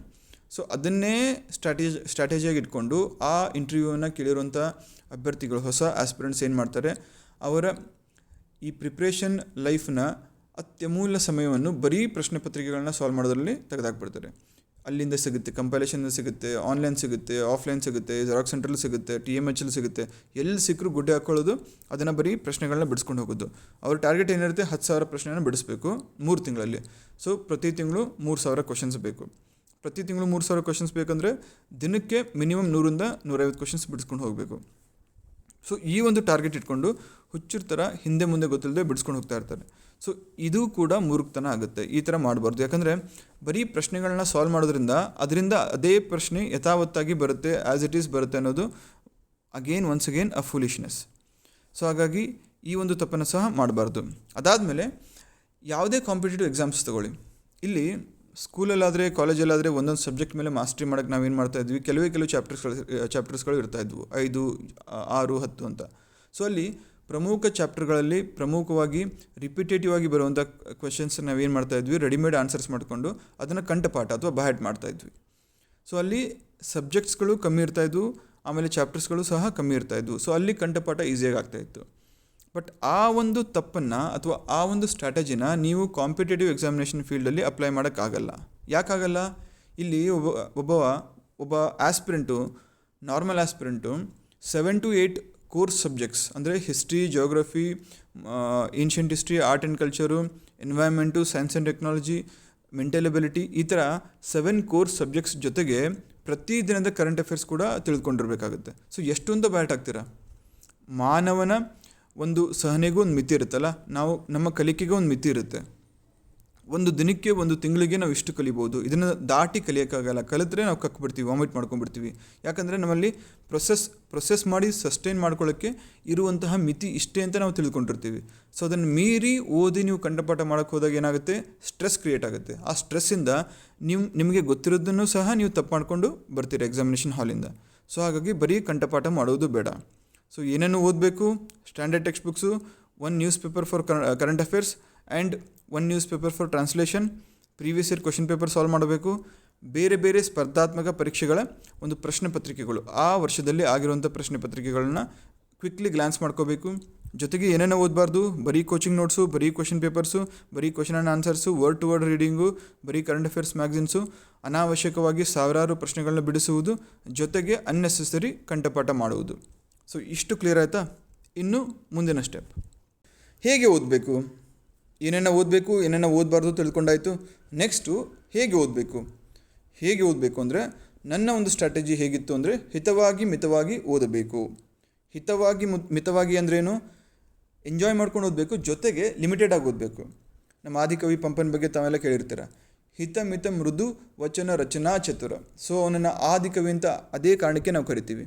ಇಲ್ಲೂ ಸಹ ನೀವು ಆದಿ ಆಗಬೇಕು ಅಂದರೆ, ನೀವು ನಂಬರ್ 1 ಆಗಬೇಕು ಅಂದರೆ ಮಿತವಾಗಿ ಓದಬೇಕು. ಹಿತವಾಗಿ ಅಂದ್ರೇನು? ಸ್ಟ್ರೆಸ್ ಫ್ರೀ ಆಗಿರಬೇಕು. ಯಾಕೆ? ನೀವು ಸ್ಟ್ರೆಸ್ಸಲ್ಲಿ ಓದಿದ್ರೆ ಮೊದಲನೇದು ಓದಿದ್ದು ಯಾವುದು ತಲೆಗೆ ಹತ್ತಿದ್ರೂ ರಿಟೇನ್ ಆಗಲ್ಲ. ಸೊ ಹಾಗಾಗಿ ಅದ್ರ ಜೊತೆಗೆ ಇನ್ನೂ ಸ್ಟ್ರೆಸ್ ಕ್ರಿಯೇಟ್ ಆಗುತ್ತೆ. ಸೊ ಒಂಥರ ಸೈಕಲ್ ಅದು. ಸ್ಟ್ರೆಸ್ಸಲ್ಲಿ ಓದ್ತೀರಾ, ಯಾವುದು ತಲೆಗೆ ಹತ್ತಲ್ಲ, ಯಾವುದು ಮನಸ್ಸಲ್ಲಿ ಉಳಿಯಲ್ಲ, ಮತ್ತೆ ಸ್ಟ್ರೆಸ್ ಲೀಡ್ ಮಾಡುತ್ತೆ. ಸೊ ಸರ್ಕಲಲ್ಲಿ ನೀವು ರೊಟೇಟ್ ಆದಂಗೆ ಆಗುತ್ತೆ. ಸೊ ಹಾಗಾಗಿ ಓದೋ ಮುಂಚೆ ಸ್ಟ್ರೆಸ್ ಫ್ರೀ ಆಗಿರಿ. ಅಂದರೆ ಏನಕ್ಕೆ ಓದ್ತಾ ಇದ್ದೀರಾ? ಅರ್ಥ ಮಾಡ್ಕೊಳಕ್ಕೆ ಓದ್ತಾ ಇದ್ದೀರಾ. ಅರ್ಥ ಆಗದೇ ಇದ್ದರೆ ಮತ್ತೆ ಅರ್ಥ ಮಾಡ್ಕೊಳ್ಳೋಣ. ನನಗೆ ಒಟ್ಟಿನಲ್ಲಿ ಈ ಕಾನ್ಸೆಪ್ಟೇ ಅರ್ಥ ಆಗಲ್ಲ ಅಂತ ಅಂದ್ಕೊಂಡ್ರೆ, ಯಾರಿಗೆ ಈ ಕಾನ್ಸೆಪ್ಟ್ ಬಗ್ಗೆ ಒಂದು ಕ್ಲಾರಿಟಿ ಇರುತ್ತೆ, ಫಾರ್ ಎಕ್ಸಾಂಪಲ್ ಇವಾಗ ಎಲೆಕ್ಷನ್ ಪ್ರೊಸೆಸ್ ಆಫ್ ಪ್ರೆಸಿಡೆಂಟ್ ಅಥವಾ ರಾಷ್ಟ್ರಪತಿ, ಅದರಲ್ಲಿ ಯಾರು ಮಾಸ್ಟರ್ ಇರ್ತಾರೋ ಅಥವಾ ನನ್ನ ಟೀಚರ್ಸ್ ಯಾರು ಇರ್ತಾರೋ, ಮೆಂಟರ್ ಯಾರು ಇರ್ತಾರೋ ಅವ್ರನ್ನ ಕೇಳ್ತೀನಿ, ಅವ್ರು ನಂಗೆ ಹೇಳ್ಕೊಡ್ತಾರೆ. ಸೊ ಹಾಗಾಗಿ ಪ್ರತಿಯೊಂದು ಪ್ರಶ್ನೆ, ಪ್ರತಿಯೊಂದು ಪ್ರಾಬ್ಲಮ್ಗೂ ಒಂದು ಸೊಲ್ಯೂಷನ್ ಇರುವಾಗ ಸ್ಟ್ರೆಸ್ ಯಾಕೆ? ಸೊ ಹಾಗಾಗಿ ನನ್ನ ಮುಖ್ಯ ಸಜೆಷನ್ ಏನು? ಸ್ಟ್ರೆಸ್ ಫ್ರೀ ಆಗಿರಿ. ಟೆನ್ಷನ್ ಬರುತ್ತೆ ಹೋಗುತ್ತೆ, ಬಟ್ ನೀವು ಪರ್ಮನೆಂಟ್ ಅಲ್ಲ, ಇರೋಷ್ಟು ದಿನ ಪರ್ಮನೆಂಟು. ಸೊ ಹಾಗಾಗಿ ಎಕ್ಸಾಮಿನೇಷನ್ಗೋಸ್ಕರ ನಿಮ್ಮ ಒಂದು ಮೆಂಟಲ್ ಹೆಲ್ತ್ನ ಯಾವುದೇ ಕಾರಣಕ್ಕೂ ಹಾಳು ಮಾಡ್ಕೋಬಾರ್ದು. ಸೊ ಹಾಗಾಗಿ ಹೇಗೆ ಓದಬೇಕು? ಸ್ಟ್ರೆಸ್ ಫ್ರೀಯಾಗಿ ಓದಬೇಕು. ಆ ಸ್ಟ್ರೆಸ್ ಫ್ರೀ ಯಾವಾಗ ಎನ್ವೈರ್ಮೆಂಟ್ ಕ್ರಿಯೇಟ್ ಆಗುತ್ತೆ? ಮೊದಲನೇದಾಗಿ ಸೆಟ್ಟಿಂಗ್ ರಿಯಾಲಿಸ್ಟಿಕ್ ಟಾರ್ಗೆಟ್ಸ್, ಅಂದರೆ ವಾಸ್ತವಿಕ ಗುರಿಗಳು. ಏನನ್ನು ನಾವು ಅಚೀವ್ ಮಾಡ್ಬೋದು, ಎಷ್ಟನ್ನು ಅಚೀವ್ ಮಾಡ್ಬೋದು, ಇದನ್ನು ನಾವು ಮೊದಲೇ ಮನದಟ್ಟು ಮಾಡ್ಕೊಂಡಿರಬೇಕು. ಸೊ ಅದೇ ಪ್ರಕಾರ ನಾವೇನು ಮಾಡಬೇಕು? ಟಾರ್ಗೆಟ್ ಸೆಟ್ ಮಾಡಬೇಕು. ಯಾವ ಥರ ಟಾರ್ಗೆಟ್ ಇರಬೇಕು? ಫಾರ್ ಎಕ್ಸಾಂಪಲ್ ನೋಡಿ, ಇಬ್ಬರು ರಮೇಶ್ ಸುರೇಶ್ ಅಂತ ಇರ್ತಾರೆ. ರಮೇಶ್ ಏನು ಮಾಡ್ತಾನೆ, ನನಗೆ ಒಂದು ದಿನಕ್ಕೆ ಭಾರತದ ಸಂವಿಧಾನ ಅಥವಾ ಇಂಡಿಯನ್ ಪಾಲಿಟಿಯಿಂದ 30 ಚಾಪ್ಟರ್ಸಲ್ಲಿ 5 ಚಾಪ್ಟರ್ ಮಾತ್ರ ಓದೋಕ್ಕಾಗುತ್ತೆ. ಈ ಒಂದು ಪುಸ್ತಕದಲ್ಲಿ 30 ಚಾಪ್ಟರ್ಗಳಿದ್ದಾವೆ. ನಾನು 5 ಚಾಪ್ಟರ್ನ ಕರೆಕ್ಟಾಗಿ ಓದ್ತೀನಿ. ಸೊ ಹಾಗಾಗಿ ಇವತ್ತಿನ ನನ್ನ ಟಾರ್ಗೆಟು 5 ಚಾಪ್ಟರ್ ಮುಗಿಸ್ತೀನಿ ಅಂತ ಟಾರ್ಗೆಟ್ ಸೆಟ್ ಮಾಡ್ಕೊಂಡಿರ್ತಾನೆ. ಸೊ ಬೆಳಿಗ್ಗೆಯಿಂದ ಸಂಜೆವರೆಗೂ ಲೈಬ್ರರಿಯಲ್ಲಿ ಹೋಗಿ ಕೂತ್ಕೋತಾನೆ. ಒಂದು ಟೀ ಬ್ರೇಕ್ ತೊಗೋತಾನೆ, ಬೆಳಗ್ಗೆ ಒಂದು ಟಿಫನ್ ಬ್ರೇಕ್ ತೊಗೋತಾನೆ, ಮಧ್ಯಾಹ್ನ ಊಟದ ಬ್ರೇಕ್ ತೊಗೋತಾನೆ, ಸಂಜೆ ಒಂದು 10 ನಿಮಿಷ ವಾಕ್ ಮಾಡ್ಕೊಂಬರ್ತಾನೆ, ನೈಟು ಊಟದೊಂದು ಬ್ರೇಕ್ ತೊಗೋತಾನೆ. ಸೊ ಎಲ್ಲ ಮಾಡಿ ಬೆಳಗ್ಗೆ 6 ಗಂಟೆಗೆ ಶುರು ಮಾಡಿದ್ರೆ 10 ಗಂಟೆವರೆಗೂ ಬ್ರೇಕ್ನ ಸೇರಿಸಿ ಸ್ಟಡಿ ಟೈಮಲ್ಲಿ ಅವನು ತನ್ನ ಟಾರ್ಗೆಟ್ ಸೆಟ್ ಮಾಡಿದಂಥ 5 ಚಾಪ್ಟರ್ಗಳನ್ನ ಮುಗಿಸ್ತಾನೆ. ಸೊ 5 ಚಾಪ್ಟರ್ ಮುಗಿಸಿದ ಮೇಲೆ ಅವನು ಹಿಲ್ ಬಿ ಓವರ್ವೆಲ್ಮ್ಡ್. ತುಂಬ ಖುಷಿಯಾಗುತ್ತೆ, ತುಂಬ ಸಮಾಧಾನಕರ ಆಗಿರುತ್ತೆ. ಯಾಕೆ?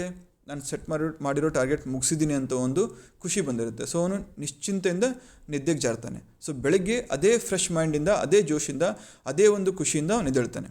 ವೆರಾಸ್ ರಮೇಶಿಂದ ಈ ಥರ ಕೇಸ್ ಆಯಿತಾ. ಸುರೇಶ್ ಏನು ಮಾಡ್ತಾನೆ, ನಾನು ರಮೇಶನ್ಕಿಂತ ಒಂದು ಹೆಜ್ಜೆ ಮುಂದೆ ಇರಬೇಕು, ನನಗೆ ಅಟ್ ಎನಿ ಕಾಸ್ಟ್ ಈ ಸಲ PS ಎಕ್ಸಾಮಲ್ಲಿ ಫಸ್ಟ್ ರ್ಯಾಂಕ್ ಬರಬೇಕು, ಓದಿನೇ ತಗೋತೀನಿ. ಸೊ ಅದಕ್ಕೆ ಅವನೇನು ಮಾಡ್ತಾನೆ, ರಮೇಶು 6 ದಿನದಲ್ಲಿ ಪಾಲಿಟಿ ಮುಗಿಸ್ಕೊತಾ ಇದ್ದಾನೆ.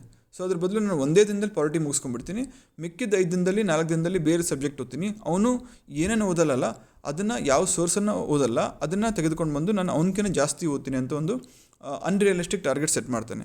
ಸೊ ಹಾಗಾಗಿ ಇವತ್ತು ಬೆಳಗ್ಗೆಯಿಂದ ಸಂಜೆವರೆಗೂ ನಾನು 30 ಚಾಪ್ಟರ್ ಎಟ್ ಎನಿ ಕಾಸ್ಟ್ ಮುಗಿಸ್ತೀನಿ ಅಂತ ಊಟ ನಿದ್ದೆ ಎಲ್ಲ ಬಿಟ್ಟು ಲೈಬ್ರರಿಯಲ್ಲಿ ಹೋಗಿ ಕೂತ್ಕೊಂಡು ಒಂದು ಕಿವಿಗೆ ಹೆಡ್ಫೋನ್ಸ್ ಹಾಕ್ಕೊಂಡು ಕೂತ್ಕೊಂಡ್ಬಿಡ್ತಾನೆ. ಓದ್ತಾನೆ ಬೆಳಗ್ಗೆಯಿಂದ ಒಂದು ಅರ್ಥ ಮಾಡ್ಕೊಂಡು ಓದಲ್ಲ, ಸುಮ್ಮನೆ ಓದಬೇಕು ಅಂತ ಹುಚ್ಚರ ಥರ ಓದ್ಕೊಂಡು ಹೋಗ್ತಾ ಇರ್ತಾನೆ. ಸೊ ಫಸ್ಟ್ಲಿ ಯಾವುದು ಅರ್ಥ ಮಾಡ್ಕೊಳ್ದೆ ಓದ್ಕೊಂಡು ಕೂತ್ಕೊಂಡಿರೋ ಕಾರಣ ಅವನಿಗೆ ಯಾವುದೂ ತಲೆಯಲ್ಲಿ ಹೋಗಲ್ಲ. ಸೆಕೆಂಡು, ಎಷ್ಟೇ ಓದಿದ್ರೂ ಸಹ ಒಂದು ಹ್ಯೂಮನ್ ಲಿಮಿಟೇಷನ್ ಅಂತ ಇರುತ್ತೆ. ಮಾನವನ ಮೆದುಳಿಗೂ ಸಹ ಒಂದು ಮಿತಿ ಅಂತ ಇರುತ್ತೆ. ಸೊ ಆ ಮಿತಿ ಬಂದಾಗ ಸಂಜೆ ಅಷ್ಟೊತ್ತಿಗೆ ತಲೆನೋವು ಶುರು ಆಗುತ್ತೆ. ಸೊ ಅವ್ನಿಗೆ ಓದೋಕ್ಕಾಗಲ್ಲ. ಬಟ್ ಆದರೂ ಫೋರ್ಸ್ಫುಲಿ ಓದ್ತಾನೆ, ಅವ್ನ ಹೆಲ್ತ್ ಹಾಳಾಗುತ್ತೆ. ಎಷ್ಟೇ ಹೆಲ್ತ್ ಹಾಳಾಗಿ ಫೋರ್ಸ್ಫುಲಿ ಓದಿದ್ರೂ ಸಹ at the end of the day, ಆ ದಿನದ ಅಂತ್ಯದಲ್ಲಿ ಮ್ಯಾಕ್ಸಿಮಮ್ 100 ಚಾಪ್ಟರ್ಸ್ ಓದಿರ್ತಾನೆ. ಯಾವುದು ತಲೆಯಲ್ಲಿರಲ್ಲ, ಅದು ಬೇರೆ ಮಾತು. ಬಟ್ ಆದ್ರೂ ಅವನಿಗೆ ಒಂದು ಸಮಾಧಾನ ಆಗೋ ಥರ 100 ಚಾಪ್ಟರ್ ಓದಿರ್ತಾನೆ. ಸೊ ಅವ್ನ ಟಾರ್ಗೆಟ್ಸ್ ಎಷ್ಟಿತ್ತು? 30 ಚಾಪ್ಟರ್ ಇತ್ತು. ಸೊ 30ರಲ್ಲಿ 50% ಸಹ ಮಾಡಿಲ್ಲ. ಸೊ ಅವನು ಇನ್ನು ಹೇಗೆ ನೆಮ್ಮದಿಯಾಗಿ ಮಲ್ಕೊತಾನೆ? ಇವತ್ತಿನ ಟೆನ್ಷನ್ ತಲೆಯಲ್ಲಿ ಇಟ್ಕೊಂಡೇ ಮಲ್ಕೊತಾನೆ. ಸೊ ಇವತ್ತಿನ ಟೆನ್ಷನು, ಇವತ್ತಿನ ಸ್ಯಾಕ್ರಿಫೈಸ್ ಅಂದರೆ ಊಟ ಬಿಟ್ಟು ನಿದ್ದೆ ಬಿಟ್ಟು ಯಾವ ರೀತಿ ಅವ್ನು ಮೆಂಟಲಿ ಅಫೆಕ್ಟ್ ಆಗಿದೆ, ಫಿಸಿಕಲಿ ಎಫೆಕ್ಟ್ ಆಗಿದೆ, ಅದ್ರ ಜೊತೆಗೆ ಅವ್ನ ಟಾರ್ಗೆಟ್ಸ್ ಒಂದು ಮುಗಿಸೋಕ್ಕಾಗದೇ ಇರೋಂಥ ಒಂದು ಚಿಂತೆ.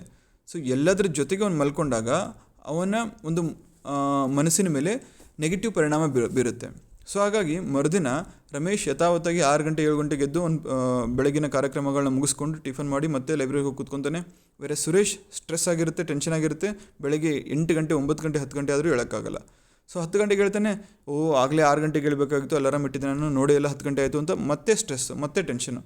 ಸೊ ಹಾಗಾಗಿ ಸುರೇಶ್ ಒಂದು ಇದೇ ಥರ ಟೆನ್ಷನ್ ಸೈಕಲಲ್ಲೇ ಕಂಟಿನ್ಯೂ ಆಗುತ್ತೆ. ಸೊ ಈ ಥರ ಮಾಡ್ಕೊಂಡು ಒಂದು ದಿನದ ಟೆನ್ಷನ್ 2 ದಿನದ ಟೆನ್ಷನ್ ಸೇರಿಕೊಂಡು 1 ತಿಂಗಳ ಟೆನ್ಷನ್ 2 ತಿಂಗಳ ಟೆನ್ಷನ್ ಆಗುತ್ತೆ. ಕೊನೆಗೆ ಫ್ರಸ್ಟ್ರೇಟ್ ಆಗಿ ಓದೋದೇ ಬಿಟ್ಬಿಡ್ತಾನೆ ಅವನು. ನೋಡೋಣ ಏನಾಗುತ್ತೆ, ಏನಾದರೂ ವಾಮ ಮಾರ್ಗ ಸಿಗುತ್ತಾ ಅಂತ ನೋಡೋಣ ಅಂತ. ಸೊ ಹಾಗಾಗಿ ಯಾರೂ ಕೂಡ ಸುರೇಶ್ ಆಗಬಾರ್ದು, ಎಲ್ಲರೂ ರಮೇಶ್ ಆಗಿರಬೇಕು. ಅರ್ಥ ಆಯ್ತಾ?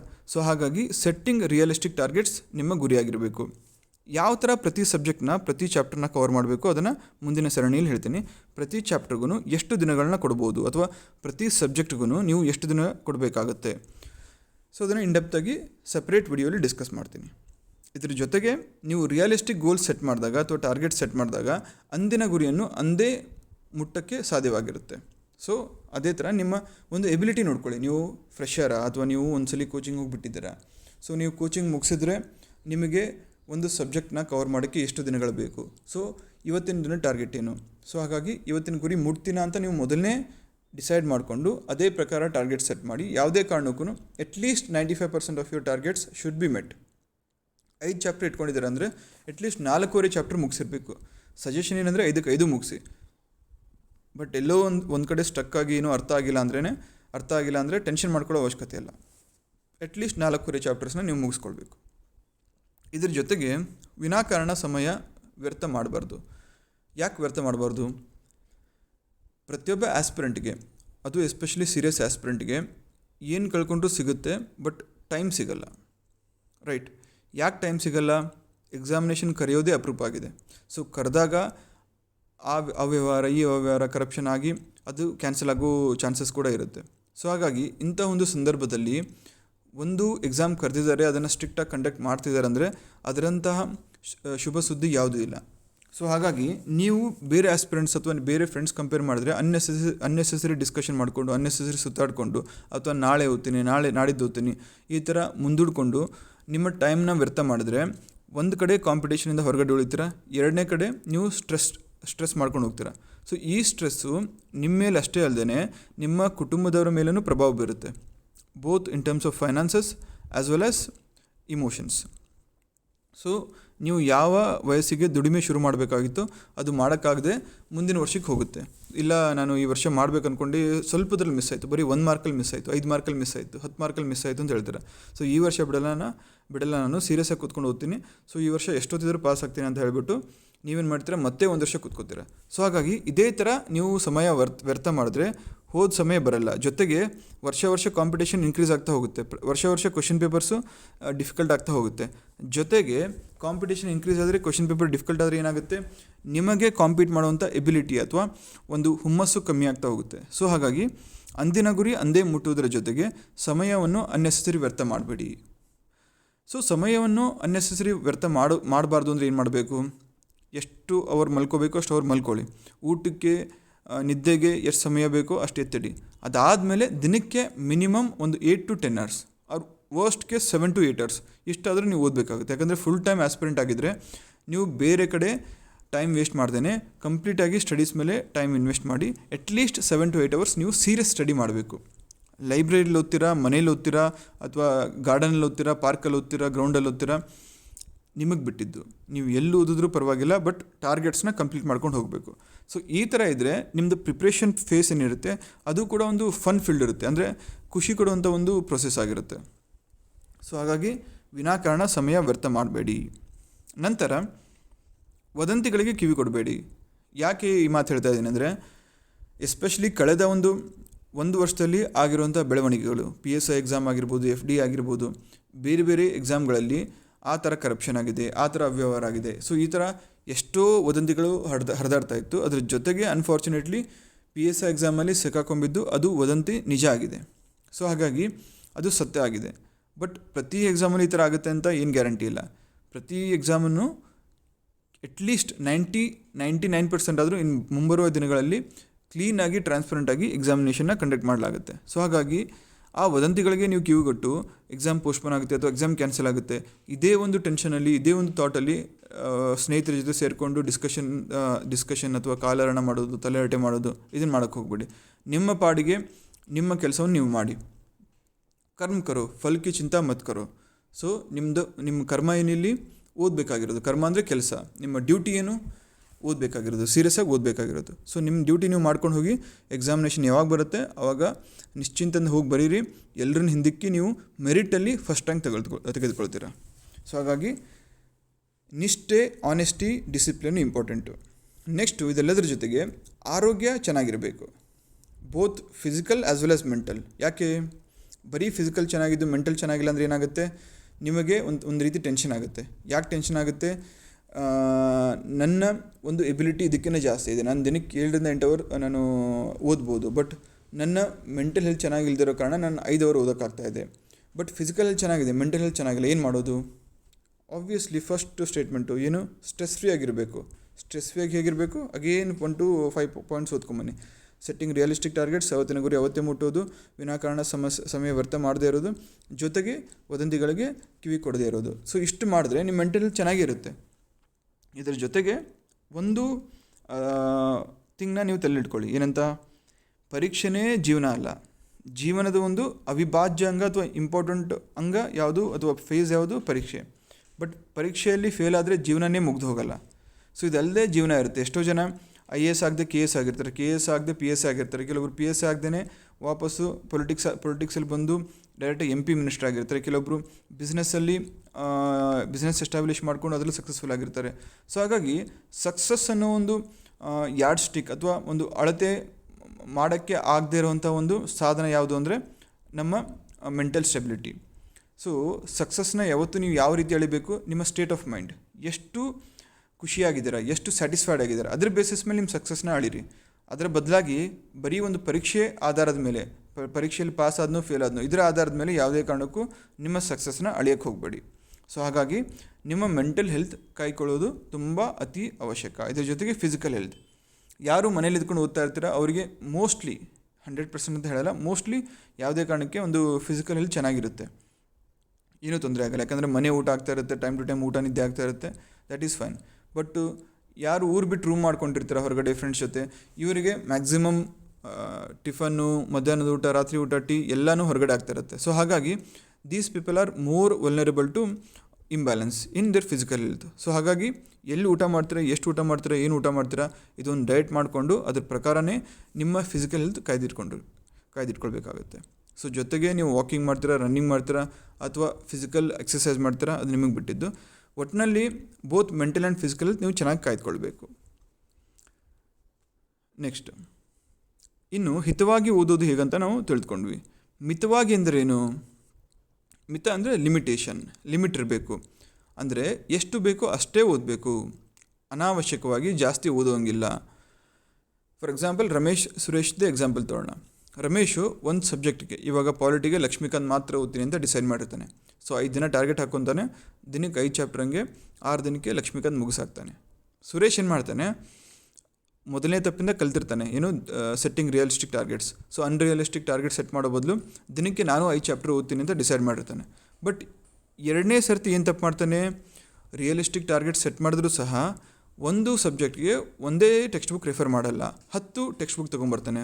ಒಂದು ಕೋಚಿಂಗ್ ಇನ್ಸ್ಟಿಟ್ಯೂಟ್ ನೋಟ್ಸ್ ತೊಗೊಂಬರ್ತಾನೆ, ಇನ್ನೊಂದು ತನ್ನ ಮಿತ್ರ ಯಾರು ಎಕ್ಸಾಮ್ ಬರೆದು ರೀಸೆಂಟ್ಲಿ ಪಾಸ್ ಆಗಿದ್ರು ಅವರು ಬರೆದಂಥ ಹ್ಯಾಂಡ್ ರಿಟನ್ ನೋಟ್ಸ್ ತೆಗೆದುಕೊಂಡ್ಬರ್ತಾನೆ. ಮತ್ತೊಂದು ಯಾವುದೋ famous coaching institute notes xerox ಸೆಂಟ್ರಲ್ಲಿ ಸಿಗುತ್ತೆ, ಅದನ್ನು ತೊಗೊಂಬರ್ತಾನೆ. ಸೊ ಈ ಥರ ಒಂದು 4-5 ನೋಟ್ಸ್ ತಂದು ಗುಡ್ಡೆ ಹಾಕೊತಾನೆ. ಫಸ್ಟ್ ಏನು ಮಾಡ್ತಾನೆ, ಟೆಕ್ಸ್ಟ್ ಬುಕ್ ಮುಗಿಸ್ತಾನೆ.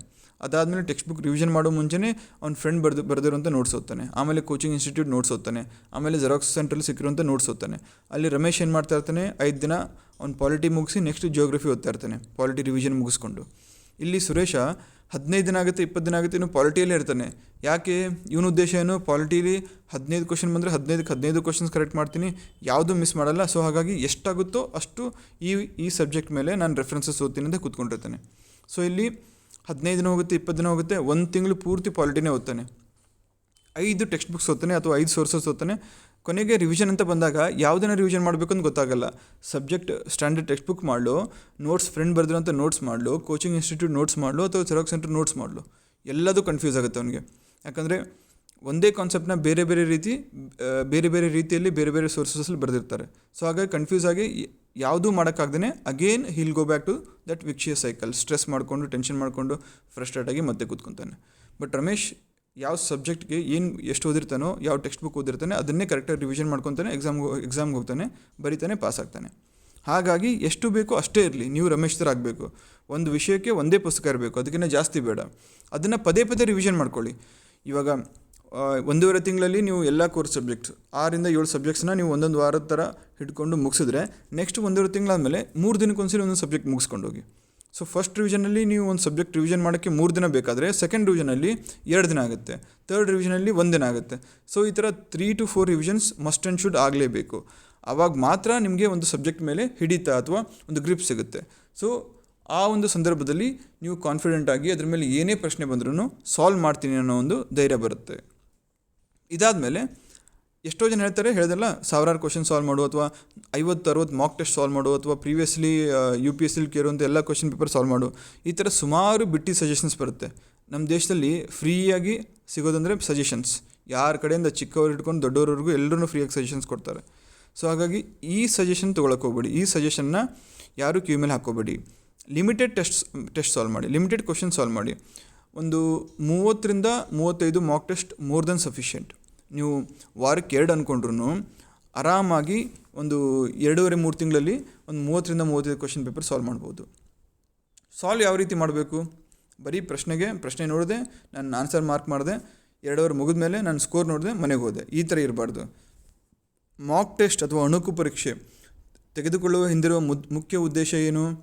ಪ್ರಶ್ನೆಗಳನ್ನ ಹೇಗೆ ನಾನು ಫೇಸ್ ಮಾಡಿದೆ, ಯಾವುದರಲ್ಲಿ ಕರೆಕ್ಟಾಗಿ ಬಂತು ನನ್ನ ಆನ್ಸರು, ಯಾವುದ್ರಲ್ಲಿ ತಪ್ಪಾಗಿ ಬಂತು, ಇದನ್ನು ಅನಲೈಸ್ ಮಾಡಿ ಮುಂಬರುವ ಪರೀಕ್ಷೆಯಲ್ಲಿ ಯಾವ ಪ್ರಶ್ನೆಗಳನ್ನು ನಾನು ತಪ್ಪು ಮಾಡಿದ್ನೋ ಅದನ್ನು ಎಲಿಮಿನೇಷನ್ ಟೆಕ್ನಿಕ್ ಥ್ರೂ ಅಥವಾ ನನ್ನ ಇಂಟೆಲಿಜೆನ್ಸ್ ಅಪ್ಲೈ ಮಾಡಿ ಹೇಗೆ ಆ ಪ್ರಶ್ನೆಯನ್ನು ನಾನು ರೈಟ್ ಮಾಡ್ಕೋಬೋದು ಅಥವಾ ನಾನು ಯಾವ ಏರಿಯಾಸಲ್ಲಿ, ಫಾರ್ ಎಕ್ಸಾಂಪಲ್ ಇವಾಗ ಪಾಲಿಟಿಯಲ್ಲಿ ಯಾವ ಕ್ವೆಶನ್ಸು ನಂಗೆ ಅಟೆಂಡ್ ಮಾಡೋಕ್ಕಾಗಿರಲ್ಲ ಅಂದ್ಕೊಳ್ಳಿ. ಸೊ ನಾನು ವೀಕ್ ಏರಿಯಾ ಪಾಲಿಟಿ ಅಂತ ಗೊತ್ತಾಯಿತು. ಸೊ ನೆಕ್ಸ್ಟ್ ಟೆಸ್ಟಲ್ಲಿ ನಾನು ಪಾಲಿಟಿ ಚೆನ್ನಾಗಿ ರಿವಿಷನ್ ಮಾಡ್ಕೊಂಬಂದು ಕೂತ್ಕೋತೀನಿ.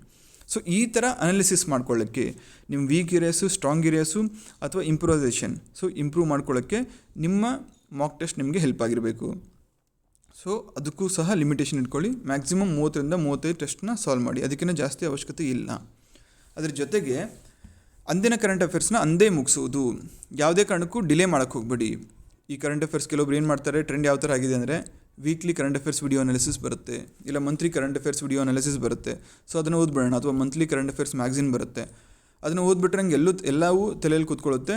ಸೊ ನಾನು ಈಸಿಯಾಗಿ ಒಂದೇ ದಿನಕ್ಕೆ ಅಥವಾ 2 ದಿನಕ್ಕೆ ಓದಿ ನಾನು ತಲೆಯಲ್ಲಿ ಇಟ್ಕೋತೀನಿ ಅಂತ ಎಷ್ಟೋ ಜನ ಯೋಚನೆ ಮಾಡ್ತಾ ಇರ್ತಾರೆ. ಅದು ತಪ್ಪಾಗುತ್ತೆ. ಯಾಕಂದರೆ ಕರೆಂಟ್ ಅಫೇರ್ಸ್ ಅಂದರೆ ಅರ್ಥನೇ ಅದು ಪ್ರಚಲಿತ ವಿದ್ಯಮಾನಗಳು, ಪ್ರಚಲಿತವಾಗಿ ಏನು ನಡೀತಾ ಇರುತ್ತೋ ಅದು ಹೇಗೆ ಪ್ರಚಲಿತವಾಗಿ ನಡೆಯುತ್ತೋ ನಿಮ್ಮ ಪ್ರಿಪ್ರೇಷನ್ ಸಹ ಪ್ರಚಲಿತವಾಗಿ ಇರಬೇಕು, ಕರೆಂಟಲ್ಲೇ ಇರಬೇಕು. ಅದು ಪೋಸ್ಟ್ಪೋನ್ ಆಗಬಾರ್ದು. ಸೊ ಫಿಕ್ಸ್ಡ್ ಡೆಪಾಸಿಟ್ ಆಗಬಾರ್ದು, ಕರೆಂಟ್ ಅಕೌಂಟಲ್ಲೇ ಇರಲಿ. ಸೊ ಅವತ್ತಿನ ದಿನಪತ್ರಿಕೆ ತೆಗೆದುಕೊಳ್ಳಿ, ಒಂದು ಯಾವುದಾದ್ರು ಸೋರ್ಸ್ ಇಟ್ಕೊಳ್ಳಿ, ನಿಮ್ಮ ಟ್ರಸ್ಟೆಡ್ ಮ್ಯಾಗ್ಝಿನ್, KS ಗುರೂಜಿ ಆಗಿರ್ಬೋದು, ಅಥವಾ ಬೇರೆ ಬೇರೆ ಫ್ರೀಲಿ ಅವೈಲೇಬಲ್ ಮಟೀರಿಯಲ್ಸ್, ಅದನ್ನು ಸೋರ್ಸಾಗಿ ಇಟ್ಕೊಂಡು ಬೆಳಿಗ್ಗೆ ನೀವು ನ್ಯೂಸ್ ಪೇಪರ್ ಓದಿ ಸಂಜೆ ಅಷ್ಟೊತ್ತಿಗೆ ವೆಬ್ಸೈಟಲ್ಲಿ ಅಥವಾ ಟೆಲಿಗ್ರಾಮ್ ಗ್ರೂಪಲ್ಲಿ ಶೇರ್ ಮಾಡಿದ್ಮೇಲೆ ಒಂದು ಕ್ವಿಕ್ಲಿ ರಿವಿಷನ್ ಮಾಡ್ಕೊಳ್ಳಿ. ಸೊ ಏನು ಮಿಸ್ಸಿಂಗ್ ಇತ್ತು ಅಂತ.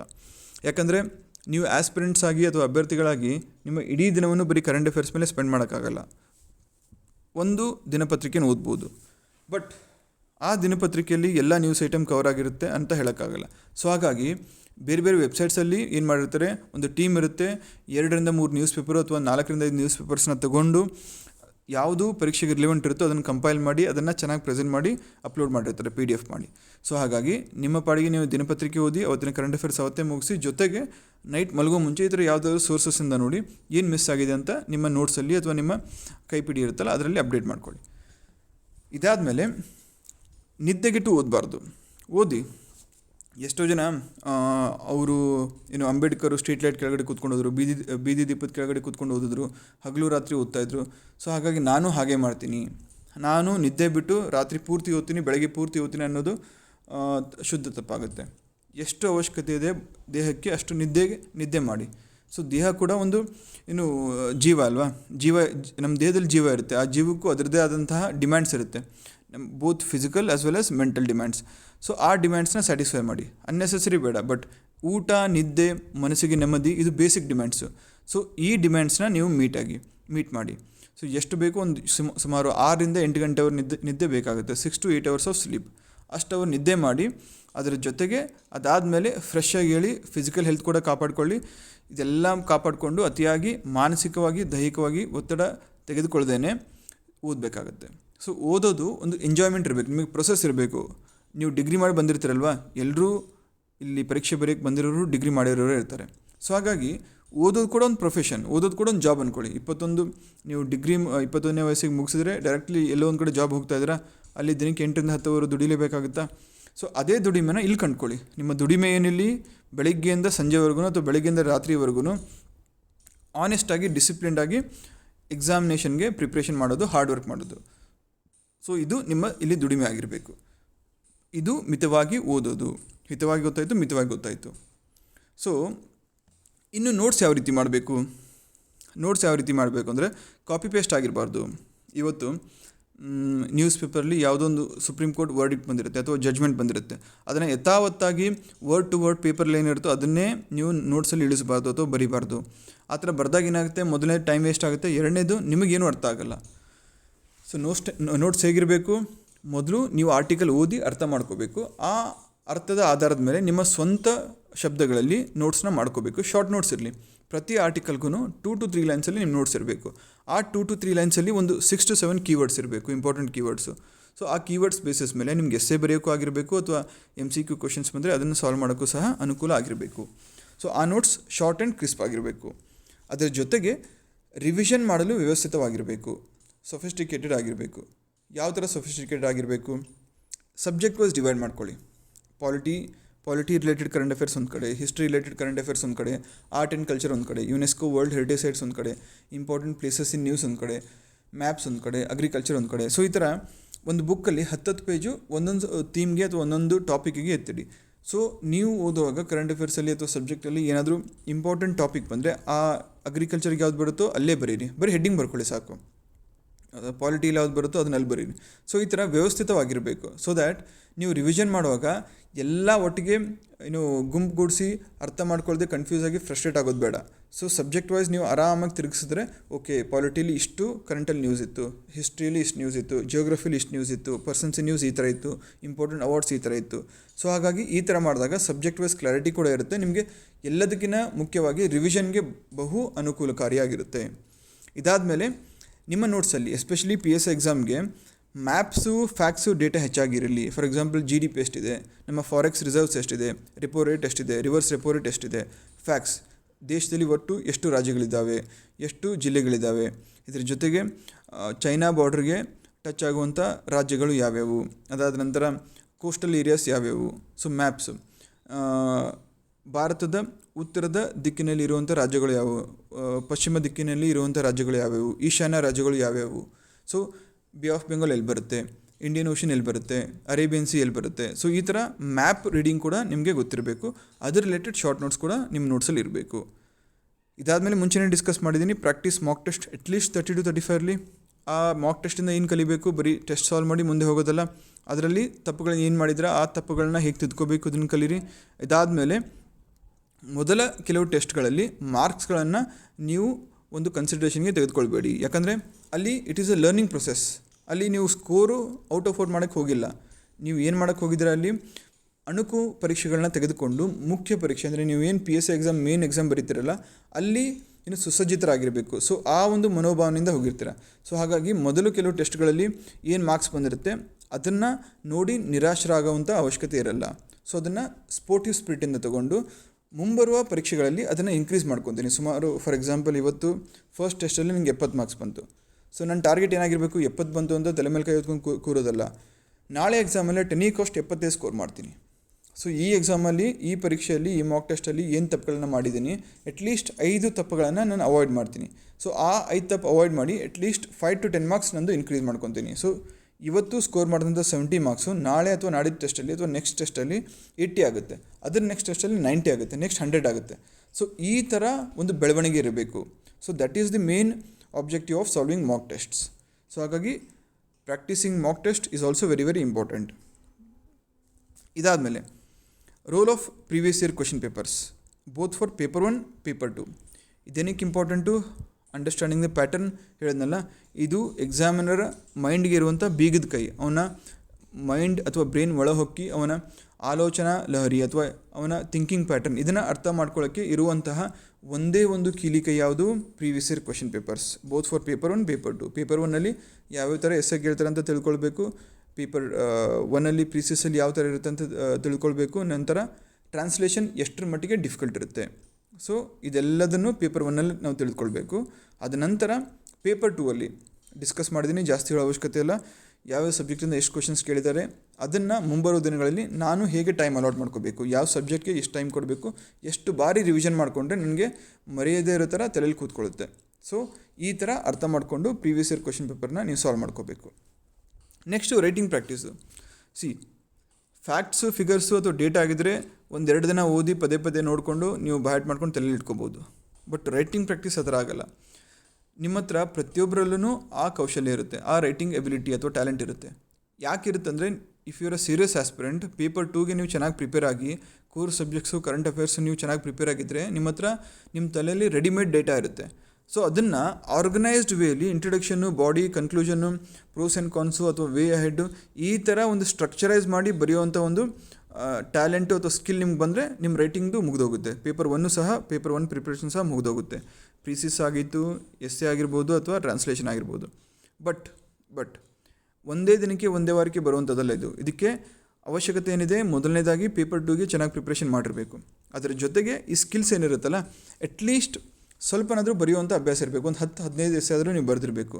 ಅದ್ರ ಜೊತೆಗೆ ಪ್ರೀಸಿಸ್ ಸಹ ಅಷ್ಟೇ, ಒಂದು 10-15 ನೀವು ಮಾಕ್ ಪ್ರೀಸಿಸ್ ಸಾಲ್ವ್ ಮಾಡಿರಬೇಕು. ಇದಾದಮೇಲೆ ಟ್ರಾನ್ಸ್ಲೇಷನ್ಗೆ ನೀವು 1 ವಾರ, 15 ದಿನ, 20 ದಿನ ಕಲಿಯೋಕ್ಕಾಗದೇ ಇರುವಂಥದ್ದು. ಅದಕ್ಕೋಸ್ಕರ ನಿಮ್ಮ ಹತ್ರ ಒಂದು ಶಬ್ದಕೋಶ ಇರಬೇಕು, ಒಂದು ಡಿಕ್ಷನರಿ ಇರಬೇಕು. Important keywords. ನೀವು ದಿನಪತ್ರಿಕೆಯಲ್ಲಿ ಫಾರ್ ಎಕ್ಸಾಂಪಲ್ ಕನ್ನಡ ಮೀಡಿಯಮ್ಮಿದ್ದರೆ ಕನ್ನಡದಲ್ಲಿ ಬರುವಂಥ ಕೀವರ್ಡ್ಸ್ ನ್ಯೂಸ್ ಪೇಪರ್ ಆರ್ಟಿಕಲಲ್ಲಿ ಅದನ್ನು ಅಂಡರ್ಲೈನ್ ಮಾಡಿ ಅದಕ್ಕೆ ಸಮಾನಾಂತರ ಪದ ಅಥವಾ ಸಿನಾನಿಮ್ ಏನಿದೆ ಇಂಗ್ಲೀಷಲ್ಲಿ ಅದನ್ನು ತಿಳ್ಕೊಳ್ಳಿ, ಅದನ್ನು ನೋಟ್ಸ್ ಮಾಡ್ಕೊಳ್ಳಿ. ಸೊ ಈ ಥರ ಒಂದು 3 ತಿಂಗಳು ನೀವು every day English news paper, Kannada news paper ಸ್ವಲ್ಪ ಒಂದೊಂದು ಆರ್ಟಿಕಲ್ ಓದಿ ಕೀವರ್ಡ್ಸ್ ನೋಟ್ಸ್ ಮಾಡ್ಕೊಂಡ್ರೆ ನಿಮ್ಮ ಹತ್ರ ಒಂದು ರೆಪಾಸಿಟ್ರಿ ಬಿಲ್ಡ್ ಆಗುತ್ತೆ. ಬೇಸ್ಡ್ ಆನ್ ದಿಸ್ ರೆಪಾಸಿಟ್ರಿ ಅವ್ನು ಟ್ರಾನ್ಸ್ಲೇಷನ್ ಏನೇ ಕೇಳಿ, ಕನ್ನಡದಿಂದ ಇಂಗ್ಲೀಷ್ ಆಗಿರ್ಬೋದು ಅಥವಾ ಇಂಗ್ಲೀಷದಿಂದ ಕನ್ನಡ ಆಗಿರ್ಬೋದು, ಯಾವುದೇ ರೀತಿ ಕೇಳಿ, ಎಷ್ಟೇ ಕಷ್ಟದಾಗಿದ್ದು ಕೇಳಿ, ನೀವು ಈಸಿಲಿ ಸಾಲ್ವ್ ಮಾಡ್ತೀರಾ. ಬಟ್ ಇದಕ್ಕೆ ಏನು ಬೇಕು? ಸತತ ಪ್ರಯತ್ನ ಬೇಕು. ಎವ್ರಿ ಡೇ ಇನ್ವೆಸ್ಟ್ಮೆಂಟ್ ಬೇಕು. ಇನ್ವೆಸ್ಟ್ಮೆಂಟ್ ಹೆಂಗಿರುತ್ತೆ? ಒಂದು ಕನ್ನಡ ನ್ಯೂಸ್ ಪೇಪರು, ಒಂದು ಇಂಗ್ಲೀಷ್ ನ್ಯೂಸ್ ಪೇಪರು. ಸೊ ಇದರಿಂದ ನಿಮಗೇನಾಗುತ್ತೆ? ನಿಮ್ಮ ಶಬ್ದಕೋಶ ಎನ್ಹಾನ್ಸ್ ಆಗುತ್ತೆ, ಜೊತೆಗೆ ಕ್ಲಾರಿಟಿ ಸಿಗುತ್ತೆ. ಅದಲ್ಲದೆ ವೇಗ ಮತ್ತು ಗುಣಮಟ್ಟತೆ ಅಂದರೆ ಸ್ಪೀಡ್, ರೈಟಿಂಗ್ ಸ್ಪೀಡ್ ಜೊತೆಗೆ ರೈಟಿಂಗ್ ಕ್ವಾಲಿಟಿ ಎರಡೂ ಕೂಡ ಎನ್ಹಾನ್ಸ್ ಆಗುತ್ತೆ, ಎರಡೂ ಕೂಡ ಇಂಪ್ರೂವ್ ಆಗುತ್ತೆ.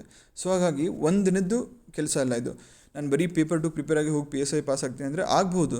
ಬಟ್ ರಿಸ್ಕ್ ಏನಾಗುತ್ತೆ? ಪೇಪರ್ 2ಅಲ್ಲೇ ನೀವು ಜಾಸ್ತಿ ಸ್ಕೋರ್ ಮಾಡಬೇಕಾಗುತ್ತೆ, ಯಾಕಂದರೆ ರೈಟಿಂಗ್ ಪ್ರಾಕ್ಟೀಸ್ ಮಾಡಿರಲ್ಲ ಅಥವಾ ಟ್ರಾನ್ಸ್ಲೇಷನ್ ಪ್ರಾಕ್ಟೀಸ್ ಮಾಡಿರಲ್ಲ. ಸೊ ಹಾಗಾಗಿ ಪೇಪರ್ 1ಅಲ್ಲೇ ನೀವು ಪೇಪರ್ 2ಅಲ್ಲೇ ಔಟ್ ಆಫ್ ಔಟ್ ಸ್ಕೋರ್ ಮಾಡಬೇಕಾದಂಥ ಪರಿಸ್ಥಿತಿ ಬಂದರೂ ಸಹ ಬರ್ಬೋದು. ಸೊ ಹಾಗಾಗಿ ಆ ಥರ ಸಂದರ್ಭದ ಪರಿಸ್ಥಿತಿ ಬರಬಾರ್ದು ಅಂದರೆ if you are a serious aspirant ಅಂದರೆ ಪೇಪರ್ 1, 2 ಎರಡದ್ರ ಮೇಲೂ ಕಾನ್ಸಂಟ್ರೇಟ್ ಮಾಡಿ, ಎರಡದಕ್ಕೂ ಸ್ಟ್ರಾಟಜಿಕಲಿ ಪ್ರಿಪೇರ್ ಆಗಿ ನೀವು ಪ್ರಿಪ್ರೇಷನ್ ಮಾಡಿ ಎಕ್ಸಾಮಿನೇಷನ್ ಬರೀರಿ. ಖಂಡಿತವಾಗಿಯೂ ಫಸ್ಟ್ ರ್ಯಾಂಕ್ ಬರುತ್ತೆ. ಸೊ ಇವತ್ತಿನ ಕ್ಲಾಸ್ ಇಷ್ಟ ಆಯಿತು. ಇನ್ನು ಮುಂದಿನ ಕ್ಲಾಸ್ನಲ್ಲಿ ಏನು ಪ್ರೀವಿಯಸ್ ಇಯರ್ ಕ್ವಶನ್ ಪೇಪರ್ ಬಗ್ಗೆ ನಾನು ಬರೀ ಜನರಲಾಗಿ ಹೇಳ್ತಾ ಇದ್ದೆ. ಮುಂದಿನ ಕ್ಲಾಸ್ನಲ್ಲಿ how to solve previous year question papers 2021 20 ಆಮೇಲೆ 19 ಒಂದು 3 ಕ್ವಶನ್ ಪೇಪರ್ ಅಥವಾ ಪ್ರಶ್ನೆ ಪತ್ರಿಕೆಗಳನ್ನ ತೆಗೆದುಕೊಂಡು ನಿಮಗೆ ಪ್ರತಿ ಸಬ್ಜೆಕ್ಟಿಂದ ಎಷ್ಟೆಷ್ಟು ಪ್ರಶ್ನೆಗಳು ಬಂದಿದ್ದಾವೆ, ಯಾವ ಪ್ರಶ್ನೆಗಳನ್ನು ವಿದೌಟ್ ಎನಿ ಸ್ಪೆಸಿಫಿಕ್ ನಾಲೆಜ್ ಬೇಕಾಗಿರುವಂಥ ಕಡಾಖಂಡಿತವಾಗಿ ಬೇಕಾಗಿರುವಂಥ ನಾಲೆಜ್ ಇಲ್ಲದೇ just based on elimination techniques, elimination ಮಾಡೋ ಮುಖಾಂತರ ಹೇಗೆ ಸಾಲ್ವ್ ಮಾಡ್ಬೋದು, ಆ ಥರ ಪ್ರಶ್ನೆಗಳು, ಈಸಿ ಆದಂಥ ಪ್ರಶ್ನೆಗಳು ಎಷ್ಟಿರ್ತವೆ.